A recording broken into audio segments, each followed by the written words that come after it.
And we're live. What is up, everybody? It's been a hot minute, actually. We had originally started this thing back up in January. We had Mr. Chuck Banks on back then, and Miss Pamela Berry also joined us, and then had deaths in the family, COVID, all that fun jazz, and that kind of shut us down again. But nonetheless, it's been a long time since we've had Mr. David on our podcast. Very long time. It's been a hot Very good to have you back. Very good to have you back, though. Most of us in the paranormal community was on somewhat of a hiatus due to all the pandemic stuff. Yeah. It really shut down a lot of locations for us. One of our favorites that we're actually going to get to return to. And actually, April 8th, we're going with another team to that old infamous Arkansas hospital. Yeah. So I actually got invited to go out there on April 1st and 2nd, but that Wednesday I'll be out in Oklahoma City seeing Motionless in White and Ice 9 Kills. Oh, man. So That'll be epic. Oh, it's going to be a good one. So, man, I know you got the your Paracon coming up in October as well. How's stuff going with that? I got everything done early pretty much, so now it's just like a waiting game. That's good. I decided to start it up in December and started working on it, and by the end of January, I already had pretty much all my speakers are set. I've got the concert lined up. The film contest is all lined up. The gallery readings all lined up. I've got a location lined up for a ghost hunt, but I haven't posted that yet. I'm kind of waiting on that. Just so I could put some new material for it out there to catch more people's eye. Right. And I'm planning on at least one or two more speakers, but I'm kind of waiting on them. So everything went really smooth. It's just a waiting game at this point. Pretty cool though. Where's my food? Right? I was like, give me some food. I want some. Hey, Sterica cooked. We're having breakfast for dinner. That's okay. Amazing. I have no problems eating cereal for dinner. Biscuits and gravy, eggs, sausage, turkey sausage for me because I got to be semi-healthy. Biscuits and gravy. I get it. But I saw Josh Hurd will be actually performing at your Paracon. Oh, that's dope. That is true. I've always known Josh was a musician, and he's usually performed up there in Iowa, some bars and stuff like that. And I was like I booked Randall Shreve. Randall Shreve is my number one get. That's the person I wanted. I wanted him last time I attempted this. But I talked to Randall. I got him booked, and I was like, you know what? I'm gonna have Josh open. Because since all my speaker spots are pretty much full, and yeah, I still wanted Josh to be at this thing. So I'm like, damn it, Josh, come play at this thing. Play some music. So I think people will be pretty surprised at how well he can play and sing. Yeah, man. I mean, I've always known. Can you hear? No. Somebody say something. Hello? Something. Hello over there. Hold on. Share us Now, I've always known, like, No, use my beats. Beats. I've always known Josh as investigator. I never knew. I mean, after I saw that he was performing, I was all like, "Oh, interesting." Then I go to his page, and it's all he's a musician, and I'm all, "That's pretty cool, man." Yeah, he's got some of his songs on YouTube where he's just kind of sitting in front of the camera and playing. I'll be uploading a video, like a commercial about the concert this summer.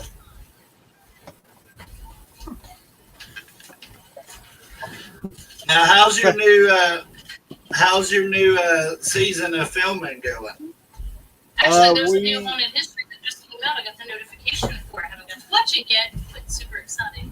It will be airing next Sunday on the 13th. Where's my black? Where's my black beats? I don't know. I just handed them to you. There's too much commotion going on. I'm trying Too to much going on. this. That's what I get for letting a man set this up. Gee. Well, I was kind of running out of time to set it up. Is it storming up there, David? Yeah, Yeah, it's storming here too. It's fun times. it's been off and on, but when it does rain, it comes down pretty hard. What's up, everybody? Sorry I'm late. Hey, Welcome to the party. how dare you be Yeah, late? David said he's mad because you didn't bring him no food. Well, look, the next Paracon, I'll cook again. I was gonna say just DoorDash it and I'll get it faster. Yeah, let's DoorDash it to Right. your door. That's Jackie's a DoorDasher too. Lauren quit. She used to do it part time, but now she just focuses on her main job. They've been working me, so. Hey, Shit, I don't know what these gas prices. I may go back to 9 to 5. Jeez. I may have to go back to DoorDash and do it more extra. It's almost $4 here. So what Yeah. what we talked about? Yeah, we paid $3.50 or $3.49 a gallon when I got gas earlier That's today. ridiculous. That's what it was Just for last- the last 2 days. Yeah, just last week it was under $3, and now all of a sudden it's up 50 cents. It's been going like 10 cents almost every day or other day. I have chicken spots. It's ridiculous. So, have you got a bunch of investigations lined up so far this year, David? This might tell you. This is my list. This is my list for Haunting History. You'll be able to see it all. Oh, wow. Good Lord. These are all places I plan on filming this year. Wow. Holy cow. There's over 30 places there. How many of them have you got sealed in stone so far? I've done a couple. My daughter's like hollering at me. Hang on a second. Oh, yeah, Aw. you're good. Get up I there. heard a little kid in the background. Yeah, he said It's come first. he said you'll hear his daughter every now and Yeah. then. I was like, I heard a little girl. Family first, for sure. Sorry, y'all. I'm gonna eat. Oh, Sherika. People like that. You got I know how DPS is. I eat in Yeah. investigations. I eat on Live podcasts. feeding. I'm a cat for a reason. We're always eating, so it's all right. We got food or drinks in our face. Who's a quitter, Drew? I'm no quitter. What's up, buddy? Drew's in here. Sandy G said it's $4 a gallon there. Oh, Oh, that sucks, Shannon. I bet you it's like almost $6 over in freaking California and shit. What's up, Vicky? What's up, Nick? Ooh.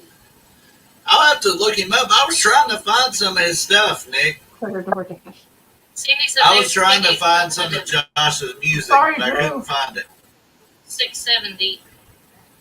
Okay, I'm back. Oh, Welcome back. Lauren's a quitter for quitting DoorDash. Oh, Lauren's a quitter. Shit.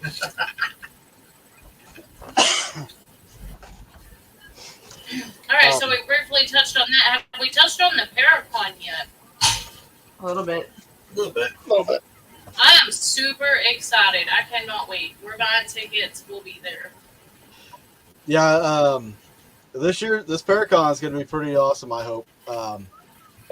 I mean, like I said, just the fact that I've got it all set up already, it's just a waiting game.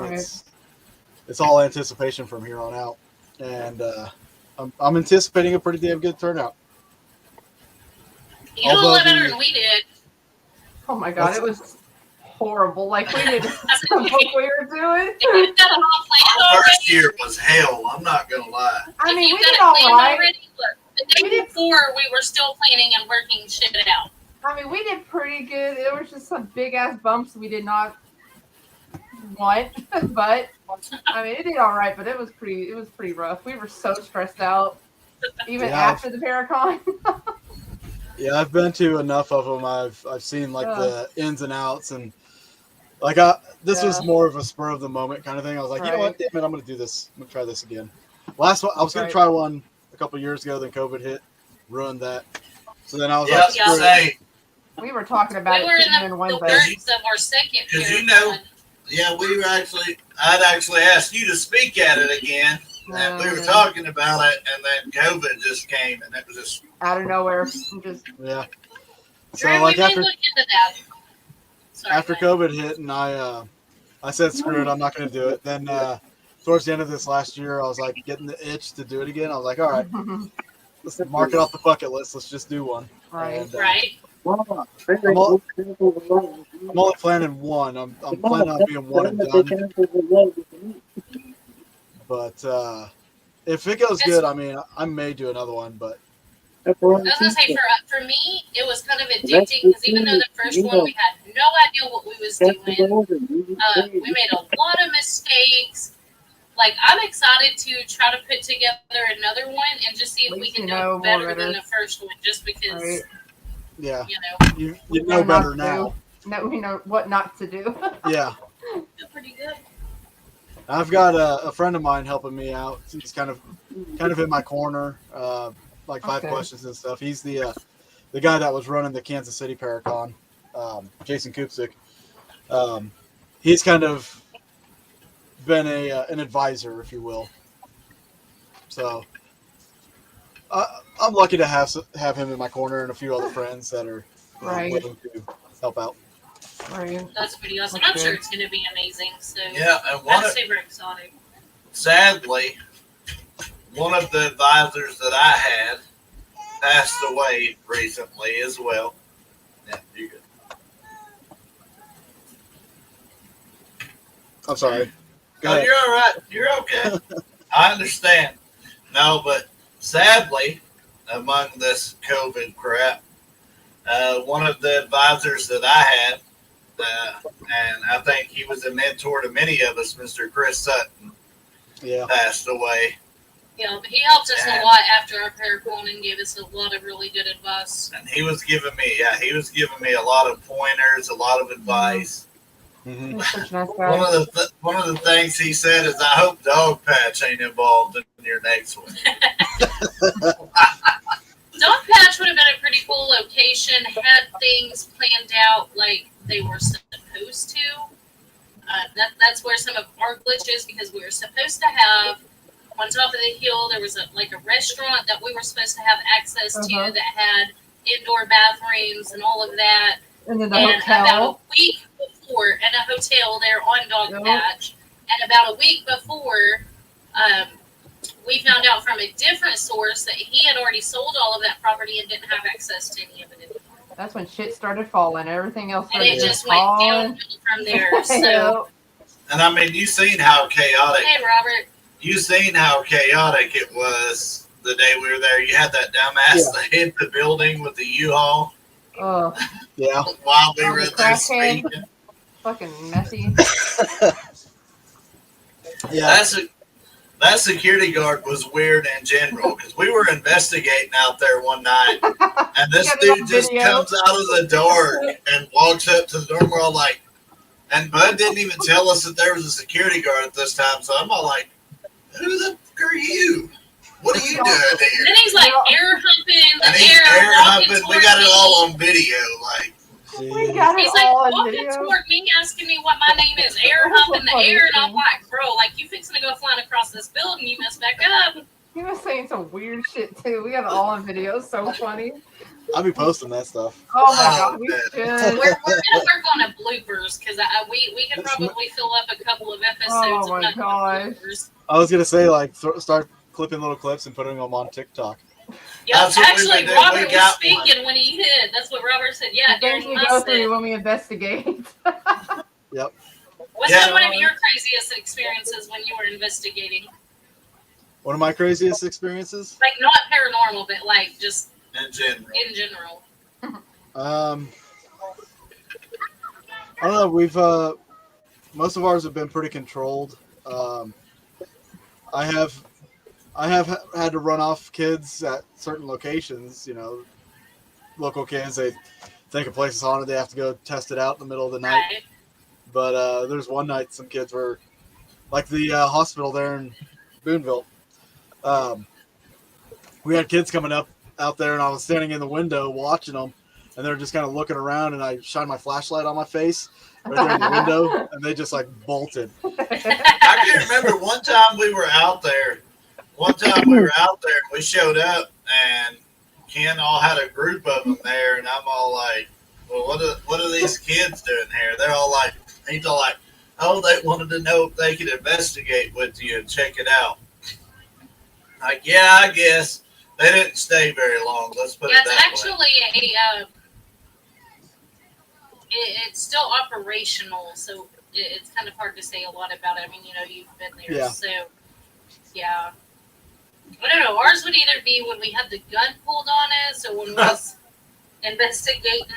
We've had gunshots at quite a few locations really close to What us. about the one we went to that cemetery and there was a person out at 3 a.m. with a chainsaw out in their yard? We're like, what is that noise? We kept hearing it. We started walking toward it, and it's like summertime. It's still like 90 degrees, 3 o'clock in the morning, and they're cutting firewood. We're like, what the crap is happening? We're out in the middle of the dark and hearing a chainsaw in the background. That's kind of terrifying. It's Arkansas for you. I'm telling you. Crackheads out there cutting wood. Yeah. So speaking of the old Arkansas,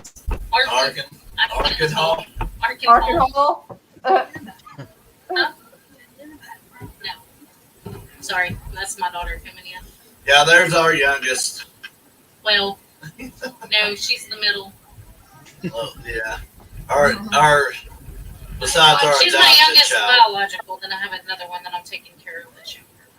But, speaking of the old Arkansas hospital, though, are you doing a return trip there this year, or can you say?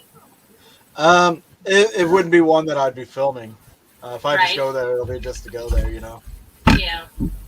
Actually, me and David had already had a conversation about Oh, this. my bad. We did. That's what I get for being late, huh? It's one of my favorite Which I've been trying locations, to. I'm so- trying to get 2 dates set up for that one. I'll let you know too for sure. Okay. But he was supposed to call me back on Thursday. When I called him, I guess he got busy. That's So I'll give him a call again tomorrow. I can't. Like he's all like, I'm over here. I'm working on 2 buildings right now, but I'm headed back to the office, and I never heard back from him. I usually have to sit there and repeatedly call him and stuff. So Oh, sorry. Oh, Lauren just disappeared. That one was pretty funny, Shannon. We was at a there Rose she is. Opera house, and Justin and Robert was doing improv on the stage, That was weird. just as like a trigger. And Robert went to run off the stage, and he missed all the steps and just literally flew off the stage. Yeah, that one. Like, Well, that was the best. That was He said so the funny. fall But didn't sad. suck. When I hit the ground, that was a different story. yep. I can imagine in Dog Patch, like there's no electricity, so I mean, if you didn't have a flashlight, you're pretty well screwed. Yeah, that one was actually at a Rose Opera house in Oh, okay. Cynthiana. Yeah. Have you been to Rose? No. That Oh place man, is amazing. you got to check it out, and it's hella cheap too. It's like $25 a person For a the whole night, night. Yeah, The the whole whole night. night. Oh wow. and it's like That place Pretty is fair. active, man. yeah, it's pretty active. Like it was crazy though, because the first night, the first time we ever investigated, there's actually an active shooter. Yeah, I remember that. We're all standing on the sidewalk and there's just helicopters going by. Yeah, there's helicopters, and the owners are, oh yeah, there's an active shooter. We're like, can this dude I'm hurry and get staying here and let us in? Can we I'm get in staying the building? inside tonight. I ain't coming out. We're all waiting Sounds- for this dude to hurry and get there. Sounds like it's down in Little Rock or something. Right? Right. That was So did you film for the Clown Motel? Well, last year when I went out to Vegas with to meet with Justin, we did go to the Clown Motel. We shot a video for his son's YouTube channel, and then I just kind of was shooting a vlog for my entire trip there. And one of them was about the Clown Motel, more or less about the cemetery, really. We stayed at the Clown Motel, but that cemetery was pretty damn active, the one that's right next to it. Oh. But yeah, if you go on Spurrier Paranormal, the YouTube channel, look for the Clown Motel episode, you'll see some really cool shit out of the cemetery there. Oh, you won't see a whole lot of clowns. I might check it out then. I can't do clowns. Like I seen you and went live and I clicked on it and it was like Clown Motel and I was like, I'm sorry, David, but no, back out I went. I cannot do clowns. How was the hotel active, or was it pretty like It was pretty but like I said, the for that night, the star of the area was the cemetery? Cemetery, yeah. Just the stuff that we caught out there was pretty interesting. Pretty dang interesting. That'd be pretty cool to see. Yeah, that's definitely on our bucket list. Well, mine. Sheriff is terrible. I don't know if you want to rephrase that. That ain't on our bucket list. That's on your bucket list. That's okay. David will go with me. Let me just warn you then, if you're planning on watching any of the Haunting History episodes that I'm going to be releasing, I'm currently editing the second episode, and that'll be coming out in a couple weeks, probably. But there is an element of clowns in it. So it's just a brief thing. So I'm fast forward through it. What happened so quick you wouldn't even realize? But it's going to be a long... The second episode is going to be a pretty long one. It's probably going to be an hour long. Normally I do a half-hour episode, but this one that's coming up on the 13th, it was pretty interesting. It's at the Eureka Springs Underground. The catacombs, the tunnels that are underneath Eureka Springs. Oh. And I got to meet with Steve Arnold from Meteorite Men. He actually runs the tours out there now, so he let me down there and got to investigate. And going to be something you've probably never seen on any other show ever. That's going to be on that episode. That'll be pretty cool. Yeah. Any idea when that's going to release yet? Yeah, it's next Sunday, the 13th. Oh, next Sunday? Yep. It'll be 7 p.m. Central. Clowns get a bad name. They're meant to be funny. Yeah, Sherika, don't be scared of clowns. Well, they're meant to be funny. No, they're not funny. Except for the ones that kill you, you know. Like yeah, she won't watch it. I've been trying to watch It Part 2, the new one. I haven't got to watch it yet because she refuses to watch it. Look, I watched the first It. And when we're home, and we're home fine. together. I was fine. The movie It did not scare me, okay? I watched the movie It. The next day, I went to a company picnic, and there was a clown there that chased me around with a balloon because I fell and hurt my knee. I fell off of one of the little merry-go-round things. So the clown was trying to cheer me up and give me a balloon, but every time I turned around, the motherfucker was behind me, and that's what traumatized me. I do not do clowns after that. I just never understood people's fear of clowns. That's one of the things that's always bugged me. Like, why are you afraid of this? It's just a person. Yeah, well. Does anybody know? I'm sure David knows. Why are people scared of spiders? They're like this big, and you're this big. Sherika may know. Y'all may know too. Does anyone know where the idea for It came from? John Wayne Gacy. Yeah. Yep. Yeah, it was actually a real life serial killer clown. Yep. Yeah, but also Stephen King did hallucinogenics too, so a lot of his stuff is. I mean, whenever he wrote The Shining, he was staying at the Stanley Hotel. No, actually, they That was say the that's a inspiration. myth. That's where the inspiration came from, but he was sitting on a bench when he wrote it, and he was tripping balls. read that somewhere. But John Wayne Gacy, I mean, he actually was the inspiration behind it, and he really was a clown that killed children, and yeah, good stuff. I mean, I like serial killers. Horrifically speaking, it's good stuff. Obsessed with them. I watch all the documentaries on them. Well, hopefully I'll get to film one here, pick up the one I was working on this year. I had to wait for a trial before I could even really start work on it. So, good Most stuff. women do like serial killer shows. Yeah, so we can plan a perfect murder and kill y'all motherfuckers and not get caught. That's why. That's for when they.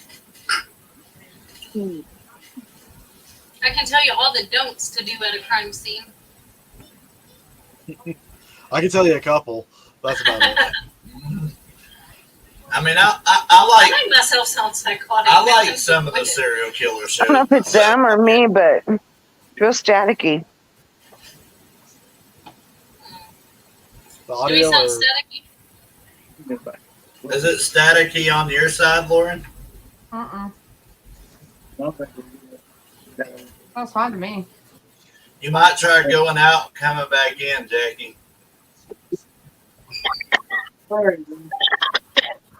If you can hear us.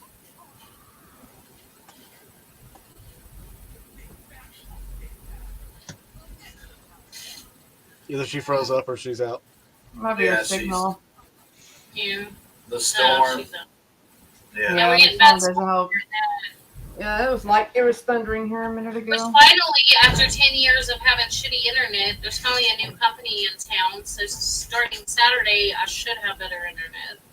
Whoop, whoop. The joys of living in the middle of nowhere, you can't get stuff. Exactly. Where I But I live, still like the internet I've got here is supposed to be high speed, but it's not. I'm supposed to have 10 megs. That's the fastest package that the company I'm with offers where I live. But I usually run about 3. Yeah, they lie to you. Mm-hmm. So, but after Saturday, we'll have supposed to be 45. We'll see. 40. Or 40 meg. 4 times faster than what we got now. So hopefully it still works shitty. good. Yeah, high price, not high speed. Yeah. Exactly. But yeah, Lauren's got fast ass internet at her house. Oh yeah, I paid good money for it. It's good though. It's like the best though. What were you saying, David, before that? what's that? What were you gonna say before I interrupted you? Oh, I was gonna say, I was gonna say that I was working on a movie last year. Started working on it. It's about a murder of a family here in Missouri. That it's got a couple twists and turns in it, and it got to a point like I eventually got to meet the guy that's in prison for the murders, and yeah, he was actually trying to get out. He said he had a case. Much either one. And I had to wait for that. And the way, like I started digging into it, and the way it looks, or is starting to look in one hand, is like a big setup orchestrated by local city government. Oh. Interesting. Yeah, so I might die or something. I don't know. Oh god. I might be killed. Oh gosh. Okay, give me just a But we second. know what happens. Yeah, you're good. Give me just a second. Okay. No, I'm sorry. I'm hungry. I'm trying not to eat on camera, but I'm starving. I haven't eaten Oh, today. did you? I'm trying to find that video, Roberts. I know we live feed it. Oh, there's Joni. Hey, Joni.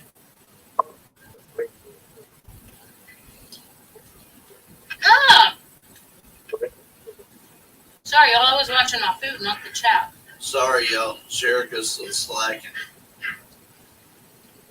Aw. David, Roberto, Shannon,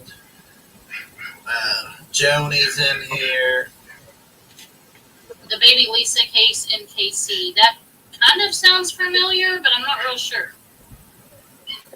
There was actually a triple murder here in Arkansas recently.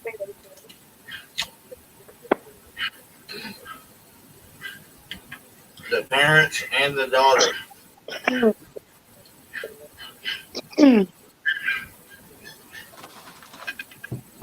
don't think it ever goes away, Robert. What? He said her hunger strikes again, so I don't think it ever goes away.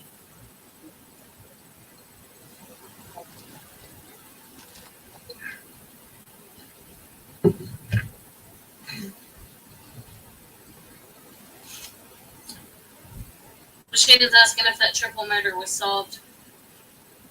I don't They're think. thinking the dad did it, didn't they? And then killed himself, killed the two, and then killed No, it himself. was like recent. Yeah. I don't know. I don't know. Maybe I'm thinking of Had something. to go be a dad for a minute. Oh, you're good. No, we were talking about recently. I got a notification on my phone about a triple murder recently in Arkansas. Oh wow. Yeah, a father, a daughter, and a mom. Yeah. Damn. That's one thing I've noticed around here, especially in the Ozarks area, is there's a lot of stuff that has happened in this area that has just kind of been washed away by time, and people just forgot about it. And whenever I've been doing research, especially for the show and stuff, like there's some pretty gnarly things that have happened, like outside of Springfield, Missouri, back in I want to say the 1920s or 30s. At the time, it was America's largest police killing, where 6 officers were killed in a gunfight. They were trying to arrest 2 car thieves, and the car thieves opened fire on them and killed 6 of them and got away. They got down to Texas and got in another shootout that took their own lives in a hotel room. But stuff like that you never hear about. And I found out, that was in just outside of Springfield. Found the house where it happened and all that good stuff. So it's just unfortunate the people that live in the house don't want anything to do with filming or anything like that. So. I mean, that's kind of like the West Memphis 3. I was obsessed with that case for the longest. I mean, they were like 18, 19 years in prison for something that they didn't do. And the way that they ended it was kind of bullshit, to be honest, in my opinion. Yeah. It's a lot of I'm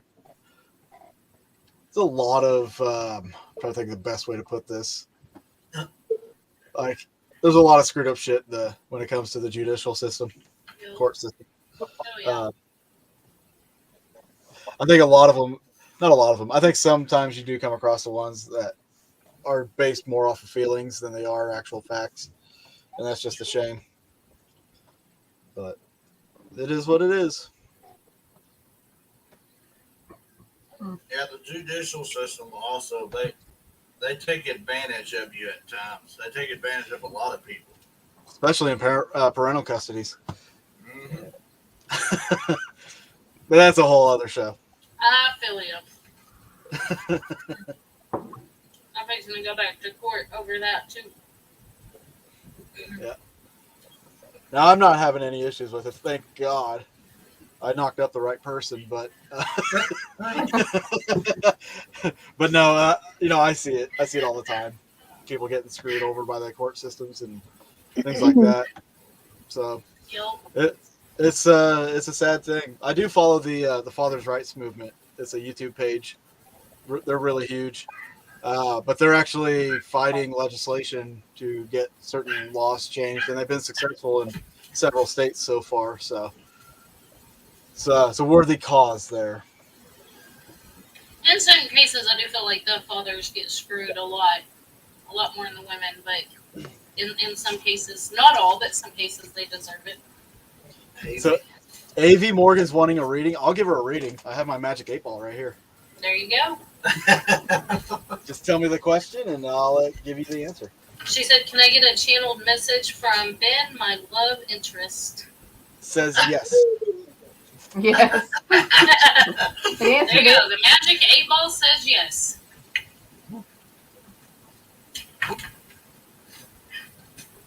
Now she may have Amy may have we're just doing a podcast, chilling, not really doing any reads or anything. Did not just chilling, talking about David's Paracon and haunting history and some of the exciting stuff he's. Shannon said, "Uh-oh, I'm married to a Ben." Uh-oh. Yeah, and also, I'm just going to throw it out there. I do have a podcast that I do every Tuesday night on YouTube called Boogieman Radio. So if you guys want to check that out too, you're more than welcome to jump over there. We don't do a whole bunch of guests. We're a topic-based show. We go from everything from conspiracy theories to the paranormal. So I used to do, like, back in the day I started on Blog Talk. We used to do nothing but topics too. Didn't have guests. yeah, And then I actually met up with Matt Bennett, and he's all like, "Oh, we get some guests on there." And then I just started getting guests. I met a lot of interesting people. That's how I actually ended up meeting Chris and Aaron and you. I started reaching out to people. yeah. We started off on Blog Talk too, or I did years ago, and that was with my old show, Paranormal Frequencies. And even then we were still topic based, and then we started getting several guests on there. And after we left that, we went to a different medium, but we started noticing that all these podcasts started popping up, and that's all they would do is have guests on. So, Paranormal Frequencies, we just stayed with the topic thing. And with the new show, the Boogieman Radio, I think this weekend or this Tuesday is our 50th show. Wow. So, and we've been going pretty steady on that. And we've maybe had 3 guests on there. The rest of it's all been topic, which is really cool. And we're not running out of topics, which is a really good thing, because that can happen really fast here. Some of the stuff that we talked about, like we done, Do You Believe Mirrors Are a Portal to the Other Side was the one that we done. And then we got to where we would do topics on, like, the different hauntings in each state, like the most haunted places in the states. Yeah. And then we would do, like, we had a bunch of people from Russia, coincidentally, because we did an episode on Russia. This is way back. And it's interesting stuff. And some of the other stuff we done like an episode on Satanism at one point. Mm-hmm. And a lot of people, when they think of Satanism, they're like, it's basically you're worshiping the devil, but it's not. Like, yeah. We've this weekend we're talking about triangles, like the Bermuda, not just the Bermuda Triangle. A lot of people don't realize there's other areas out there that, the 3 points form a triangle. Like there's the Alaskan Triangle, the Zone of Silence. There's an area over in Massachusetts, the Dragon Triangle over in Japan. It's a worldwide thing, but we're going to be talking about that, some of the disappearances and things like that. So, topic-wise, when you get into the topics, like say you were talking about Satanism, what we'll do a lot of times is really narrow down a point of interest within that topic, and then just kind of focus on that. That way, if we want to revisit the Satanism thing, we can come back with a different point of view or point of interest of it. That definitely makes sense, and it helps get a broader understanding for each topic that you're talking about, instead of just one little. Gives you more topics too. Yeah. More episodes. Yeah, and if you generalize every topic, then people that are listening that are actually wanting to get information, they're just kind of getting the broad stroke. They're not getting the actual information that they might be interested in learning. Hey, Corey. What's up, Corey? Yeah, you know some of these people. And the podcast is on YouTube. It's called Boogieman Radio. It's youtube.com/Boogieman Radio.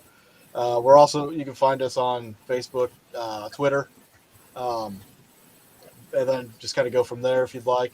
We just broadcast to our YouTube channel at the moment. We also have a Patreon that we do an After Dark show where we kind of drink and continue the show, and it's a little less formal. It's a little less formal. We're always informal. I mean, we're eating on our podcast and shit. Right. Yeah, But- that's Sorry, y'all. We had a late night at dinner or a late night at work, so But no, we actually had because we were doing I can't think of the name of it right now. Where you have multiple podcasts on one network, a network of podcasts, you call it. And we had our friend Holly, who actually done, it was like alcohol and what was it? alcohol and afterlife. Alcohol and afterlife, where all they did is sit around and talk about the afterlife, drinking, and just. there was another one that was out there. It was booze and booze. And I don't know if they're still around or not. There's several of them that were kind of coming up there. And I know the Paranormal Warehouse had several shows that were on there, and we were part of that with Paranormal Frequencies, but it was, I left there, we were getting tens of thousands of views per episode, but doing that as opposed to what we're doing now, on the YouTube channel. On the YouTube channel, it's more intimate. We can actually engage with the audience and chat and everything like that. And I like that more than just doing the show and then. See, that was that was one thing I didn't like about Blog Talk was anybody could call in and you never know who the hell you were getting when you brought them on there. Oh, we got some weird people in there. I had some weirdos come on there, you answer it and they're all like, oh, I'm like the Magical Mirrors episode or whatever. He said, I believe in magical mirrors. And he's all talking about sleeping naked with the mirror above his bed. And, oh my God, I remember that. Goodbye. Oh, terrible. The things we heard. I forgot that. Hope. I guess people are hearing voices in the background. Yeah, that's what they're saying. Could be on my end because I've got my kids and stuff. We got kids in there. Jackie's got other people in the room with her. David's got his daughter there. Well, I just laid her down, so. Oh. Yeah. Good forearm puts her to sleep, Sometimes you just got to sleep them. Hey, maybe you need to try that on Stephen. Oh gosh. Put her in a triangle hold. Yeah. I'm not triangles. There you go. Yep. I put my daughter in a triangle the other day. Oh God! First you come out of one, then you go into one. Yeah. Right? Oh my goodness. Corey said, "Why would they call it a sleeper hold if that's not what it's for?" Right? I mean, it came from somewhere, right? We'll be up in Branson in a couple of weeks. Yeah, we'll be in Branson in a couple of weeks. Oh yeah. It's all for fun now. Going to Silver Dollar City. We got season passes. We get them every year. Hell yeah. Yeah, except this year we got the damn Trailblazer passes, so we ain't got to wait 600 years in that damn line. Well, don't start any fires. Especially They on kind of look holidays down and stuff. Don't burn it down. I'll try not to. Yeah. Don't start any fires. They tend to frown on that. I've never been, and I got season passes to go up with them, so I'm really excited. Well, Now we hopefully just it's gotta warm. get warm. It can be a DPS thing. This week, when we go, it's gonna be cold. It was supposed to be in the 60s. That's I mean, cold. it's not going to be freezing, but it's That's not not going to bad. be burning. I mean, Yeah. But if you ride the roller coasters and stuff, you get that wind on your face. I don't Like, do yeah, roller that's a little- coasters. she don't do the roller coasters, and me and the kids do. So, No clowns, no roller coasters. yeah. Mhm. So basically, you need to come up with a roller coaster that has a bunch of clowns on it. Yeah. Yeah. I'm gonna kill me. And I'll have a then, heart attack and die. we'll strap her in to the seat and let her ride. Look, A y'all, clown if I'm theme. not dead, A clown themed roller coaster sounds Yep. perfect. Captain Spaulding's murder ride. Oh God. You I rode will on a hunt- roller. I will hunt all you motherfuckers. You rode on a virtual clown roller coaster in Branson. Yeah, and I Oh, had that my eyes line. closed the whole damn time. That was so funny. Jesus, Jackie, those are some nails. Holy cow. Yeah, she does. She has them all the time. Like, She does them herself too. She's gonna How do you shank eat- somebody. I know, I thought she was going to like cut her face when she was eating. Because I'm like, it's natural for her. And I'm That's like, crazy. I done stabbed myself. Ah, Yup. That's crazy. 70 today, back in the 30s this week. That's how we Oh yeah, Friday we got a chance of snow again.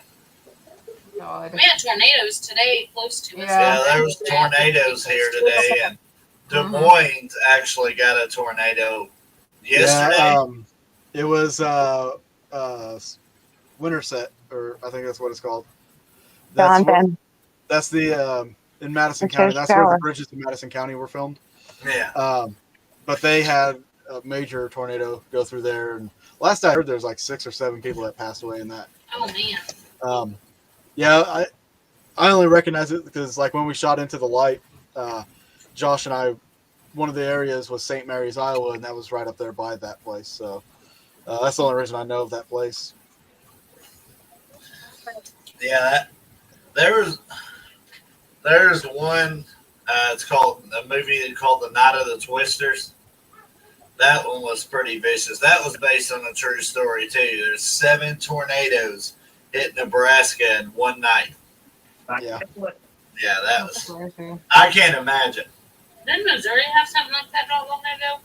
yeah. About 2 years ago, we had like a shit ton. We set a record. No. Tornadoes have been bad, like progressively getting worse. It seems. Oh yeah, and like the winter storms and stuff, and the amount like we would go like a couple years without snow for a while. Without I any, can't say the winter storms major- have gotten worse because we haven't had a good winter storm in a long time here. We've gotten some snow and ice, Last but year like we an did. actual storm, not really. I know everybody wants to like say it's global warming or weather modification, but honestly, if you look at it, the there's a polar shift going on right now that's here in the next probably 25 years. I think the North Pole is supposed to be over by Siberia, but with the poles shifting the way they are, we're going to see like weather changes. So like seeing winter later in the year, or well, at the beginning of this year, lasting longer. Like I think that's a result of the polar shift. So I think that needs to be discussed among politicians instead of like pushing for climate control and shit like Right. that. Right. yeah, I think I'm not gonna go too. Sorry, I didn't mean to. I'm not gonna go too political, but I mean, who we got running the country now? Yeah. Nope, I hear you. I'm gonna live to see 25 years from now. Everybody, like, I don't know. I understand a lot of people was just simply because they didn't like the other candidate. And that's basically what 90% of them do. But can't none of them, and even like, can't none of them really be like, oh, this is a good reason why I voted for him. Because it's not. Like, Well, Okay. even Jackie, and Jackie's like, and I'm not throwing you under the bus by no means, Jackie.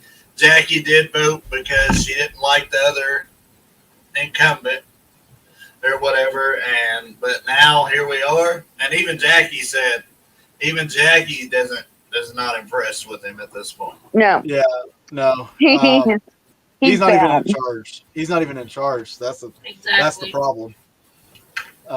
We totally need a different candidate.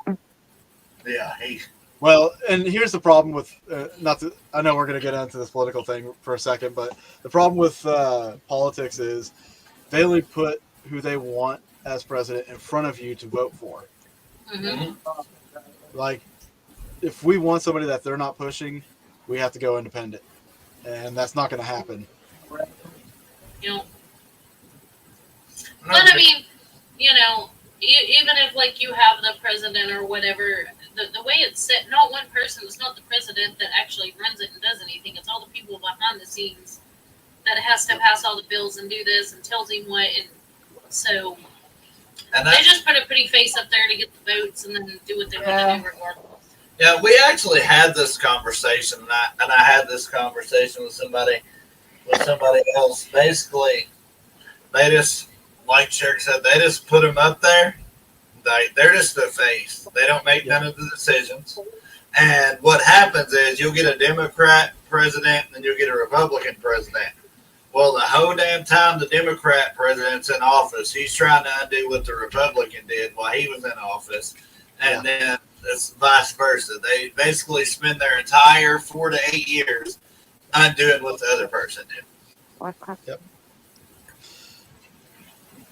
Yeah, I've actually talked to some people about actually making a run for presidency, because to break it down like this, like every candidate raises like millions of dollars for their campaign, and that's not even necessary. They're just taking that money home. Because if you get to run for president, you have to be 36 years of age at least, a natural born citizen, and you have to pay $5,000 for your paperwork to go through. And then once that goes through, that $5,000 is for your campaign. It's supposed to go for your campaign. You can raise more. But if you were to raise, say, another $10,000, you could travel across the United States and go on the morning shows of local TV stations and do just as much campaigning as all these other a-holes in office. And it's for a small percentage of what they're spending. So if they would just, make lobbying illegal, that would probably help cut down on a lot of this bullshit. Yep. Anyway. I've always said our founding fathers are turning over in their graves today. I can promise you that. Oh, yeah. This is not what our founding fathers wanted. This is not. Nope. Basically, we got a bunch of career politicians running the show, is what it is. Exactly. I'm not a political person. I don't keep track of it. I don't vote. I don't. And I mean, at the end of the day, really, our votes, they say they matter, but they really don't. Right. I mean, they really don't, because at the end of the day, every time the Electoral College is the one that decides who wins the Hey, Mindy. Hey, Tammy. Robert says he's going to run. So, Robert, I got your slogan. Vote for Robert Frey. Can it get any worse?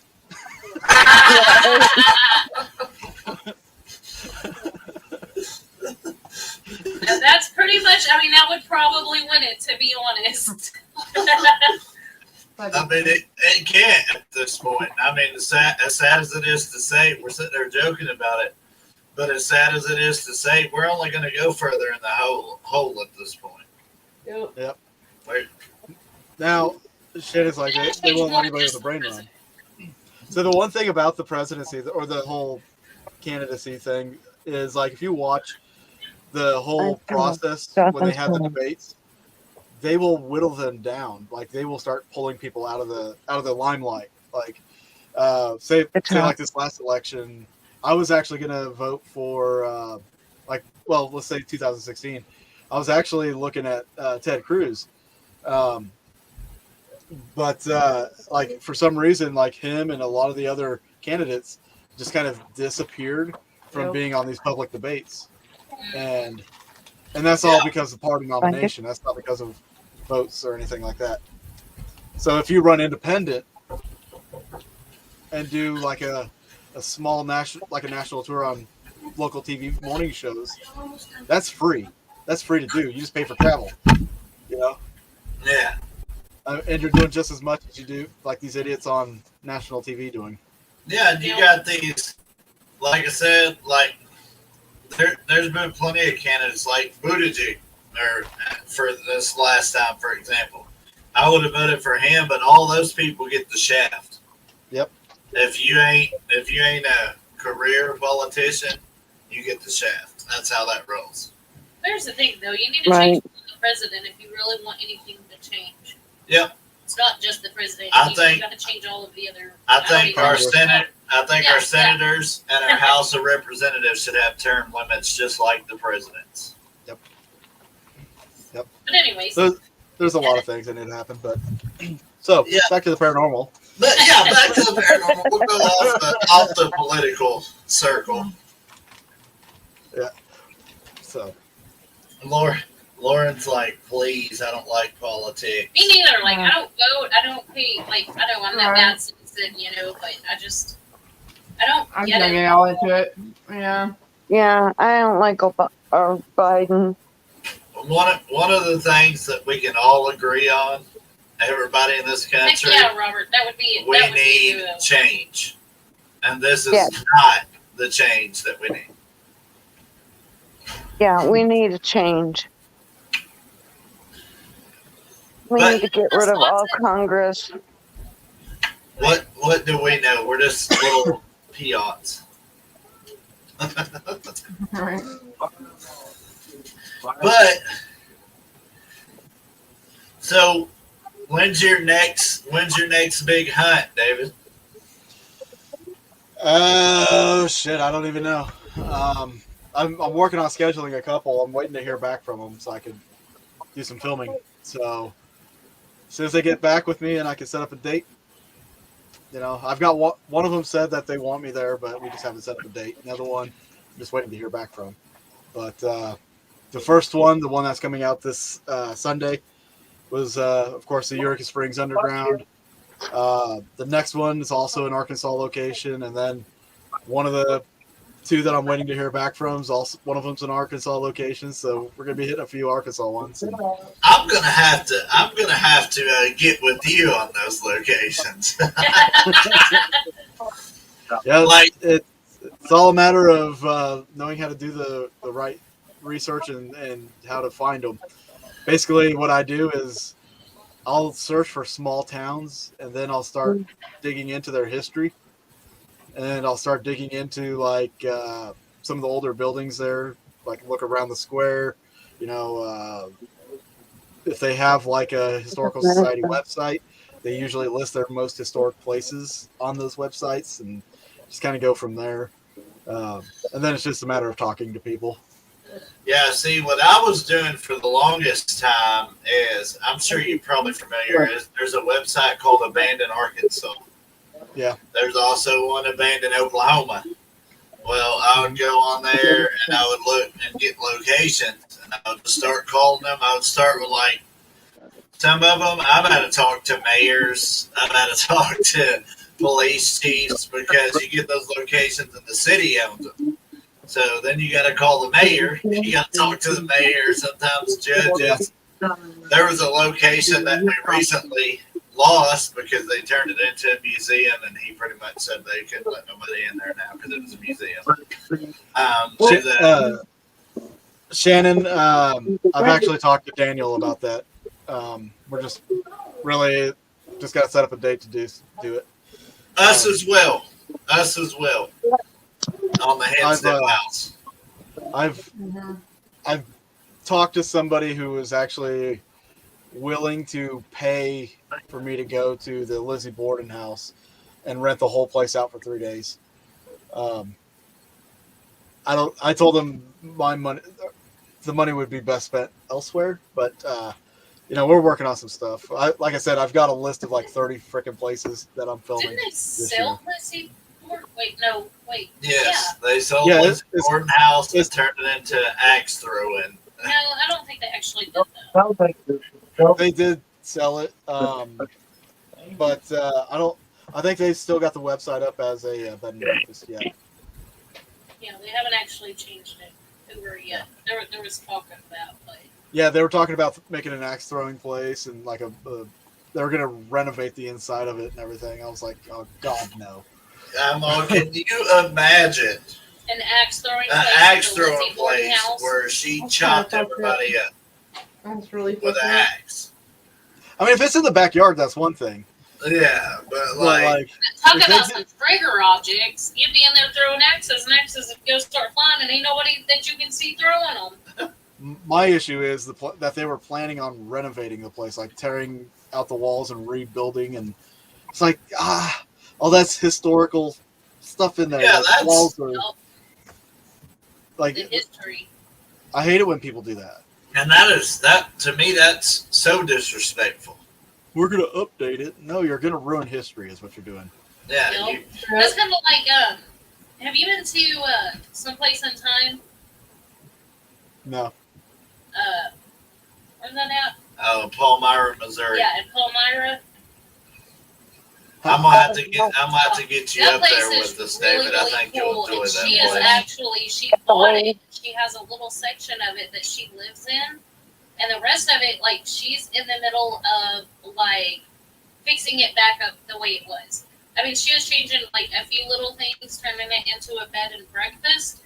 But Yeah. it's still, like, all the history there. And she's, like, actually fixing what's there. Like not basically, she's just painting it and fixing fixing the cracks in the structure foundation damage. and stuff like that. So Yeah, it's Well, that- really awesome. She's not that much I get. Famous, It's just when they but- go.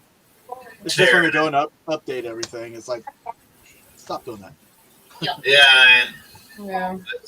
she's not like TV famous, you know, but that's still one of my favorite locations. It's very active, and she's I got books prefer on the the history, locations that like aren't known. the actual history of it, and it's amazing, Nice. amazing. And if you get it for the weekend, she cooks for you. And look, I'm a fat girl that likes food, and that woman can freaking cook. I would go stay there just for the damn food. She charges me like I think it's $75 for the entire weekend. I think 75 it a was person. 100. Huh? I think it's like 100 now. 75 a person, and she feeds you. But and that's for the whole weekend. You're That's there, 2 she nights. feeds you. Nice.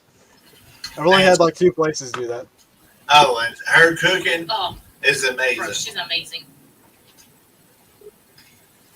Which I don't stay at locations, so when we go, we rent a hotel room just because I have a thing about staying at Sherrick locations. is scared. Let's put it out there. Sherrick is scared to stay at a location. The only one I've ever stayed at was the Garnett House. Yeah. That's the only one I've ever stayed at. I got her to stay at the Garnett house. We all slept on the couches downstairs in the little room. Did you guys have activity? Oh yeah. The Garnett house is fun. Oh I yeah. love it. I love that place. That place, I want to go back. Yeah, Mhm. we need to get back there. We ain't been since I think it was pre-pandemic, prior to the It pandemic. was right at the beginning of the pandemic. Oh, yeah. Because I remember talking to him about his wife Rob. being a nurse. I've never been. Oh, Robert said, David's the been one to that hooked me hospital up on with the Rob. Village Hill. Yeah, it's such a good place. Yeah, the Garnett House is in Kansas. It's Garnett, Kansas. But They got a lot of history there too, like the X-ray room and stuff. That is the original X-ray. just the people that went through that building when it was a hotel, I mean, the names that Yep. are synonymous with the Old West, I mean, it's freaking awesome. Yep. That place is literally probably my second. It's like number 2 on my all-time list. It's that good. Yeah, if you haven't been to the Garnett house and you're into the paranormal, definitely look up Mr. Rob Garcia. Or even on if you're just into Facebook. history, Or 'cause history, that place yeah. has a lot of history too. There's so many. Another beautiful place that we got to go to was McIntyre Villa. That one, That went in Ville Mansion. Vail Mansion. Vail Mansion, that's I don't know what happened there. I know there's some issues and such Yeah. with that. That's a whole other. That's But a big fun topic we could talk about. oh yeah, I think I'm becoming known as this paranormal asshole. So like, I'm embracing this role.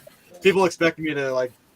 I've been booked for some shows, and they just kind of want to poke and prod at the subjects that they know, kind of gear me up, and I think they really enjoy it whenever I let loose on their show. Except for one guy, he almost had a lawsuit because of me. But yeah, I found it funny, but it is what it is. Right. I just tell it how it is on these shows. Have you been to the house on Haunted Hill in Texas? No, but it is on my big board. We're looking at trying to go possibly this year. yeah, we're going this year, and Possibly. It's not confirmed. I'm gonna stay the night there, and I'm gonna make it through the night. Well, I've got it on my when I say my big board, my list of 30 places. That's actually on my board.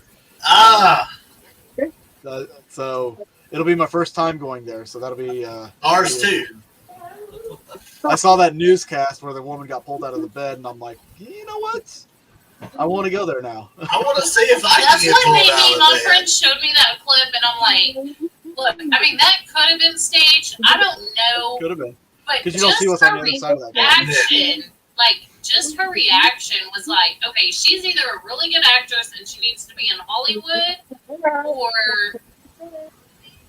And the fact that she returned and then she got like scratched so bad she bled through her shirt, like that was pretty interesting.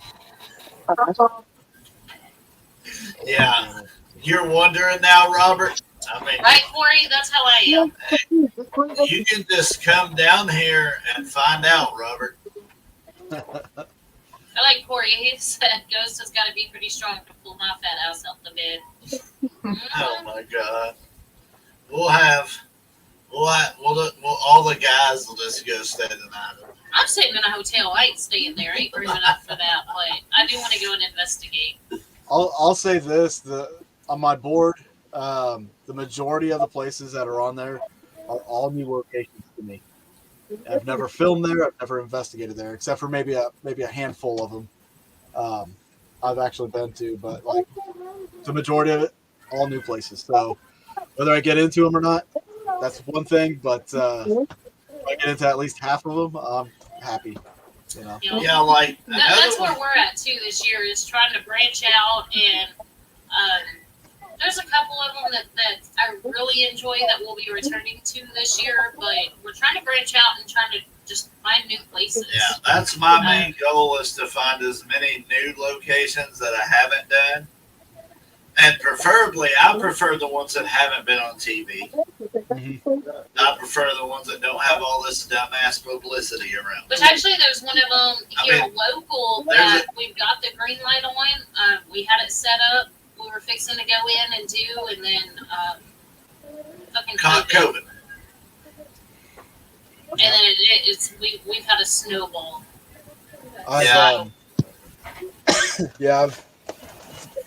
This year has been quite the different year. I know you guys have had quite a rough time with it, but on this end, like it's been more smooth sailing, been more carefree about shit, like just life in general, and with the paranormal stuff, I've been really carefree, not stressing out about everything, and honestly, let me put it this way, like the last season of Haunting History that I did, it took me a year to edit those episodes because I did not want to do it. But like, for some reason, I've gotten this newfound sensation for editing and this newfound relaxed atmosphere around me, and I'm all about it. That first episode, I did it in 2 weeks. This episode I'm doing, it'll be done in 2 weeks. If I can keep that up, I mean, that'd be great. But on top of that, family life, and then the radio show, the Paracon, the film I'm going to be working on, and all that shit just compiling up. I'm surprised I'm not stressed about it. That's the beauty of it. So it's kind of like refining myself this year. It's been Look in the bag. Yeah, I know for me, like with everything that we've gone through, like I've been super stressed. Like I'm still there, but it's like I'm ready. Like I used to, I don't want to say dread the podcast, but it was like, podcast and, or, oh my God, we got to investigate. It was almost like I just didn't have the heart for it. Yeah. Yeah. And through all this, now I'm like, I guess I realized, like, I just kind of took things for granted. And now I'm like, you know what? Like, let's do it. Like, I'm ready. I'm fired up. I'm ready to go again. Yeah, I know a lot of people were saying that during the pandemic that, they weren't getting to go anywhere to do any investigating. Nothing changed for me. I was still out investigating. I didn't give a fuck.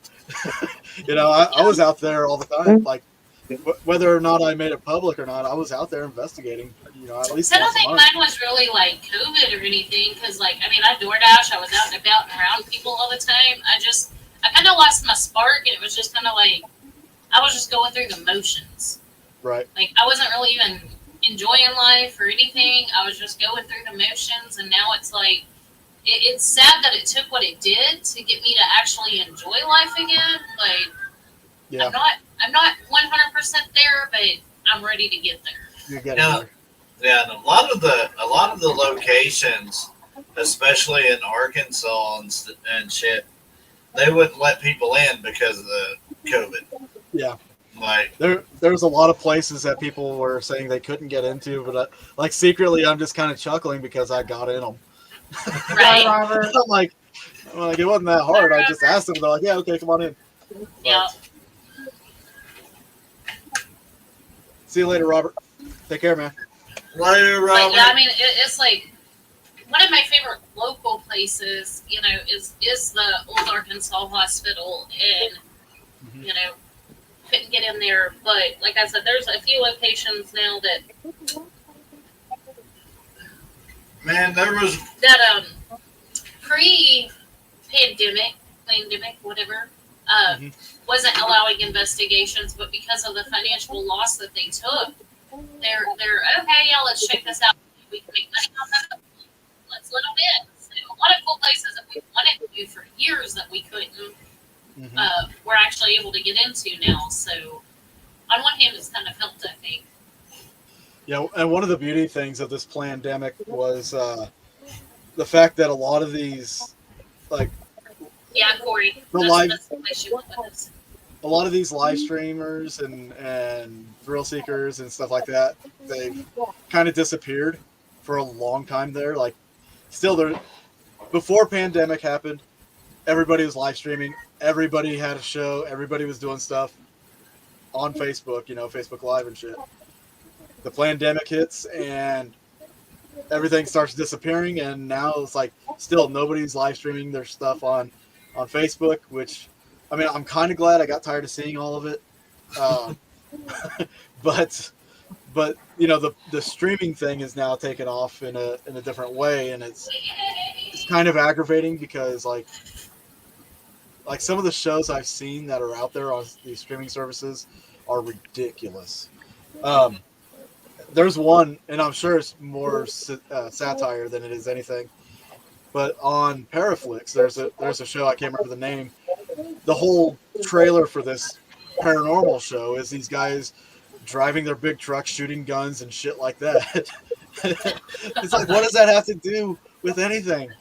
What? And wow. Yeah, it's ridiculous. I haven't checked out Paraflix yet, but I don't have a subscription. I've seen Gavin Kelly and them. They post about it all the time about Paraflix. I have a really hard time watching stuff. I don't have a subscription or anything. I've gone through there and checked out like trailers and stuff like that for the shows. But, like a lot of it, I just want to say, what the fuck were you thinking? Man, what? I got a question. It's kind of along that. What the hell happened to VidiSpace? So VidiSpace basically got sold, and another company took over. That's it in a nutshell. I left VidiSpace right before they sold because there were some internal issues that were going on. And I was like, this is ridiculous. I don't want to be a part of it. So I left Vidi. So I know a lot of people weren't getting paid. Yeah, they weren't seeing it. It seemed like they died off, and I was wondering. Yeah, they were like blowing up, and then next thing you know, it's just like boom. You don't See much anymore. Well, here's where everything went sour was Nick and Elizabeth when they split up, and it was just Elizabeth running it. It all went downhill. Nah. Mm-hmm. And why the hell are they shafting Nick? Why is his Deathwalker show not on in U.S.? That's a business thing. It is actually coming to the U.S. though. They said that like what, months ago? Yeah, it's just a matter. I've been waiting. It's not Nick's fault at all. Yeah, it just sucks though. They wanted to test it out before having it here in the States, and shoot, they should know that's going to be good. Yeah, I think he's bigger overseas than he is here anyway. Makes sense. That makes sense. I don't know, like I said in that one post that you had, I mean, there's not very many of them on TV or YouTube or any of them that I can really watch. There's very select few, like yours, and I'm not just saying this because you're on here, but I mean, I'll tell anybody any time of the day. I really like yours. Yours is like super authentic. It's the history. It's investigating. And you can tell none of it's scripted. It's not, chopped and cut. No bullshit. Bullshitting. Yeah. And that's what I like watching. Now, watching the scripted shows is what got me into the paranormal in a sense. It's what gave me the push. But now that I've done it, I can't watch that shit on TV. The thing I'm doing this season with the show, and again, it's something that nobody's doing at all, is data sharing. It's one thing to capture an EVP and put it on there, but things like with this first episode, especially, is where we're starting with it. The information we're getting from the EDI Plus, I'm literally displaying it in the show, showing you guys what's happened. It shows the timestamps. It shows all that. And it's, I've had the EDI Plus for about a year now, and I really don't get anything with it. Okay, dumb it down for me. What's an EDI? Oh, that's the one I think I want. It's like it's like the mail meter and Is shit. it like the orange box or whatever, the box thing? That's the one I want. That's the one I was talking about last night. It measures EMFs and shit like vibrations, that. Don't it? It measures vibration, EMF, humidity, barometric pressure, temperature. And the EDI Plus, you can put a SD card in there and save all the information, and it logs on a second by second basis. So the EDI, like I said, since I've had it, hasn't really gone off much, but I had some interesting results on it, and throughout the show, I'm going to be sharing all the information from that and sharing my thoughts on the results. So, people that are actually researching and investigating can take those and apply them in their own investigation, and maybe they'll share that information, because that's what is missing from the paranormal field is data sharing. We can't predict. We can't come up with conclusions on a haunting with no data. So EVPs are one thing, and a lot of them are garbage. If you watch the shows, it's garbage. Right. And so there's no validation there, but with statistical data, you have that validation, and this is something that I'm going to be putting out into the show. So again, it's something you don't see on any show. Team at the Garnett House with that, correct? What is that? Isn't it like you and the other team at the Garnett House that done some of that? That was the PRI. We weren't doing the data logging. Well, we weren't using the EDI for that, but those folks are using the random number generator. Basically, that one confused me. I was like, what? Yeah, that's a premise that had been studied by the. I want to say it was Prince. I think it was Princeton with their paranormal, the parapsychology classes that they held back in the 70s. They did a lot of studies on the paranormal, and I've got a lot of their results and paperwork. But they're applying that now, and they've kind of altered the software to be more analytical. And right now they're doing a lot more testing on it, but they're supposed to be getting a paper published in the Science Journal of Medicine or some science thing in Europe. It's a big paper. It's a big deal. But they're doing some legitimate studies on it. And basically what it does is gives you the odds of random events happening. And then once you can get those odds and you can start predicting those odds, you can start predicting behaviors of a haunting. That's pretty cool. So that's what they're gunning at. And again, they're flying under the radar. They don't talk about, like, they're wanting to do some more stuff out with conventions, which is why they're going to be at the conference this year, talking about that among other things. But these guys aren't in it for popularity or anything like that, and they've been doing this. The research of it. Yeah, they've been doing this for years, and they're just now getting out there so they can start letting people know about the results and what they're doing and stuff like that. So. Yeah, Corey had a good cool, question there. They do have a way to get rid of false positives and to control the experiment. If you check out there's a Garnet House episode that I have them on there. They talk about it a little bit. Does it take input from external sensors, or is it all built into the unit? On the EDI, it is all built into the unit. There's no like antennas or anything like that. I was searching for the EDI everywhere today. Yeah, I got mine on Ghost Stop. And if you get the EDI, get the EDI Plus. Don't get the regular EDI. EDI Plus has the logging. My next purchase, we're going to purchase the new SB11 Spirit Box that they recently come out with. It's like $180. It actually, according to what it's not new. Yeah, but it's I'd be leery on it. I'm leery with the PSP7. I use it for entertainment purposes from time to time, just because I know some people actually do consider that to be submissible, and I'm on the fence about like whether or not you can really submit it. It has I get like skeptical of all the equipment, to be honest. One thing that we've started doing with the SB11 is the Estes. Is that my saying right? Estes? The Estes sessions. Yeah. That's his method. Anymore, I mean, like, we'll use the Spirit Box some without that, but that's really, I mean, like, we've gotten to where if we're going to use the Spirit Box, we do that with it just. Like I said, I'm skeptical of all the equipment. I actually had an argument with the guy over it one day, and I said, "You show me one piece of equipment that don't have a flaw somewhere in it. You can't. Otherwise, it wouldn't be questioned." Yeah.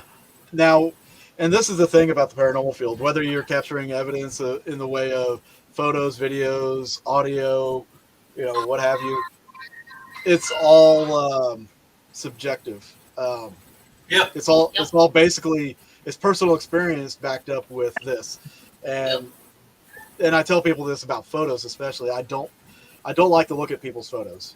I don't care how good it is. Don't come show me your photos. Exactly. I wasn't there. I didn't experience it. I don't know the conditions. All I can say is, cool. You caught a cool looking photo. That's it. I'm the same way. Sometimes, like, I'll read off of a photo. The feelings I get from it, but as far as like paranormal evidence, I'm like. No. Now there's a video. It's on. I still have it on my channel. I did an experiment on a Facebook group, because we all know how people are on Facebook groups and photos. I filmed myself doing all this. I made a ghost photo. I took a regular picture of a hallway. I put a ghost in the picture. And then I posted it into this Facebook group and gave it a few hours just so I could see everybody's responses. Some of the responses were ridiculous, and it was hilarious to see. So then after that 3 hours, I posted a video of me faking the evidence. And then I posted that video onto the Facebook group in that same post. And everybody still commented on the photo. They didn't take the time to look at the title of this video that says, "I faked the evidence." And it's like, Yep. guys, Oh my goodness. I'm You telling are you right gullible. now, this is fake. And they're still, oh, I see it. One of them was like, this was so stupid. So one of them was like, there's a child crouching down behind this toy in the middle of this hallway. And I'm like, there's nothing there. There is literally nothing there. And then somebody was talking about the nurse that I put in there, but like, Oh. now when it comes to evidence, I kind of got in a debate with somebody about this, but evidence, the term evidence in the paranormal is subjective as well, just by definition. But when you want real evidence is repeatable. It's something that you can have happen again and again, like whether it's like an EVP of the same voice or the same sentence or something like that. If it's repeatable, you can submit that as, here, this is a clear voice saying this, here's this. Clear audio, let's be real, What guys. is that noise? Car, there's a car outside or something.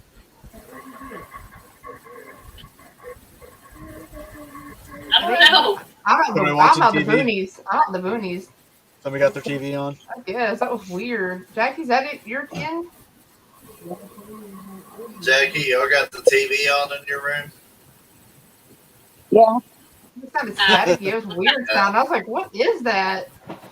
Just But- making sure. So, But evidence, I mean, if you're gonna go to court and you pass off circumstantial evidence, which would be like a photo, or an EVP, it's circumstantial. It's not going to hold up in court. If you bring Right.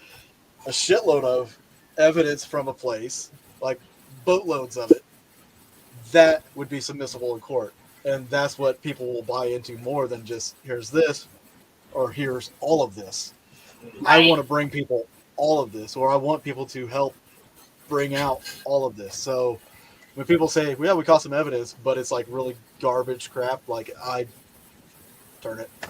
Like I watch YouTube shows. I watch other YouTube shows, and I've seen some teams that had a show or have a show go from putting submissible audio out there to turning it into entertainment, and it just I've gotten disappointed and just really disheartened by it. Yep. So, and that's the difference between 100,000 subscriber channel versus a 10,000 subscriber channel. Right. So yeah, and I mean, at the end of the day, like people wanna I be tell entertained. like I tell everybody, whether I have 2 followers or 10,000 or 20,000 or whatever, I'm going to remain the same. I'm Yeah. going to be my own person.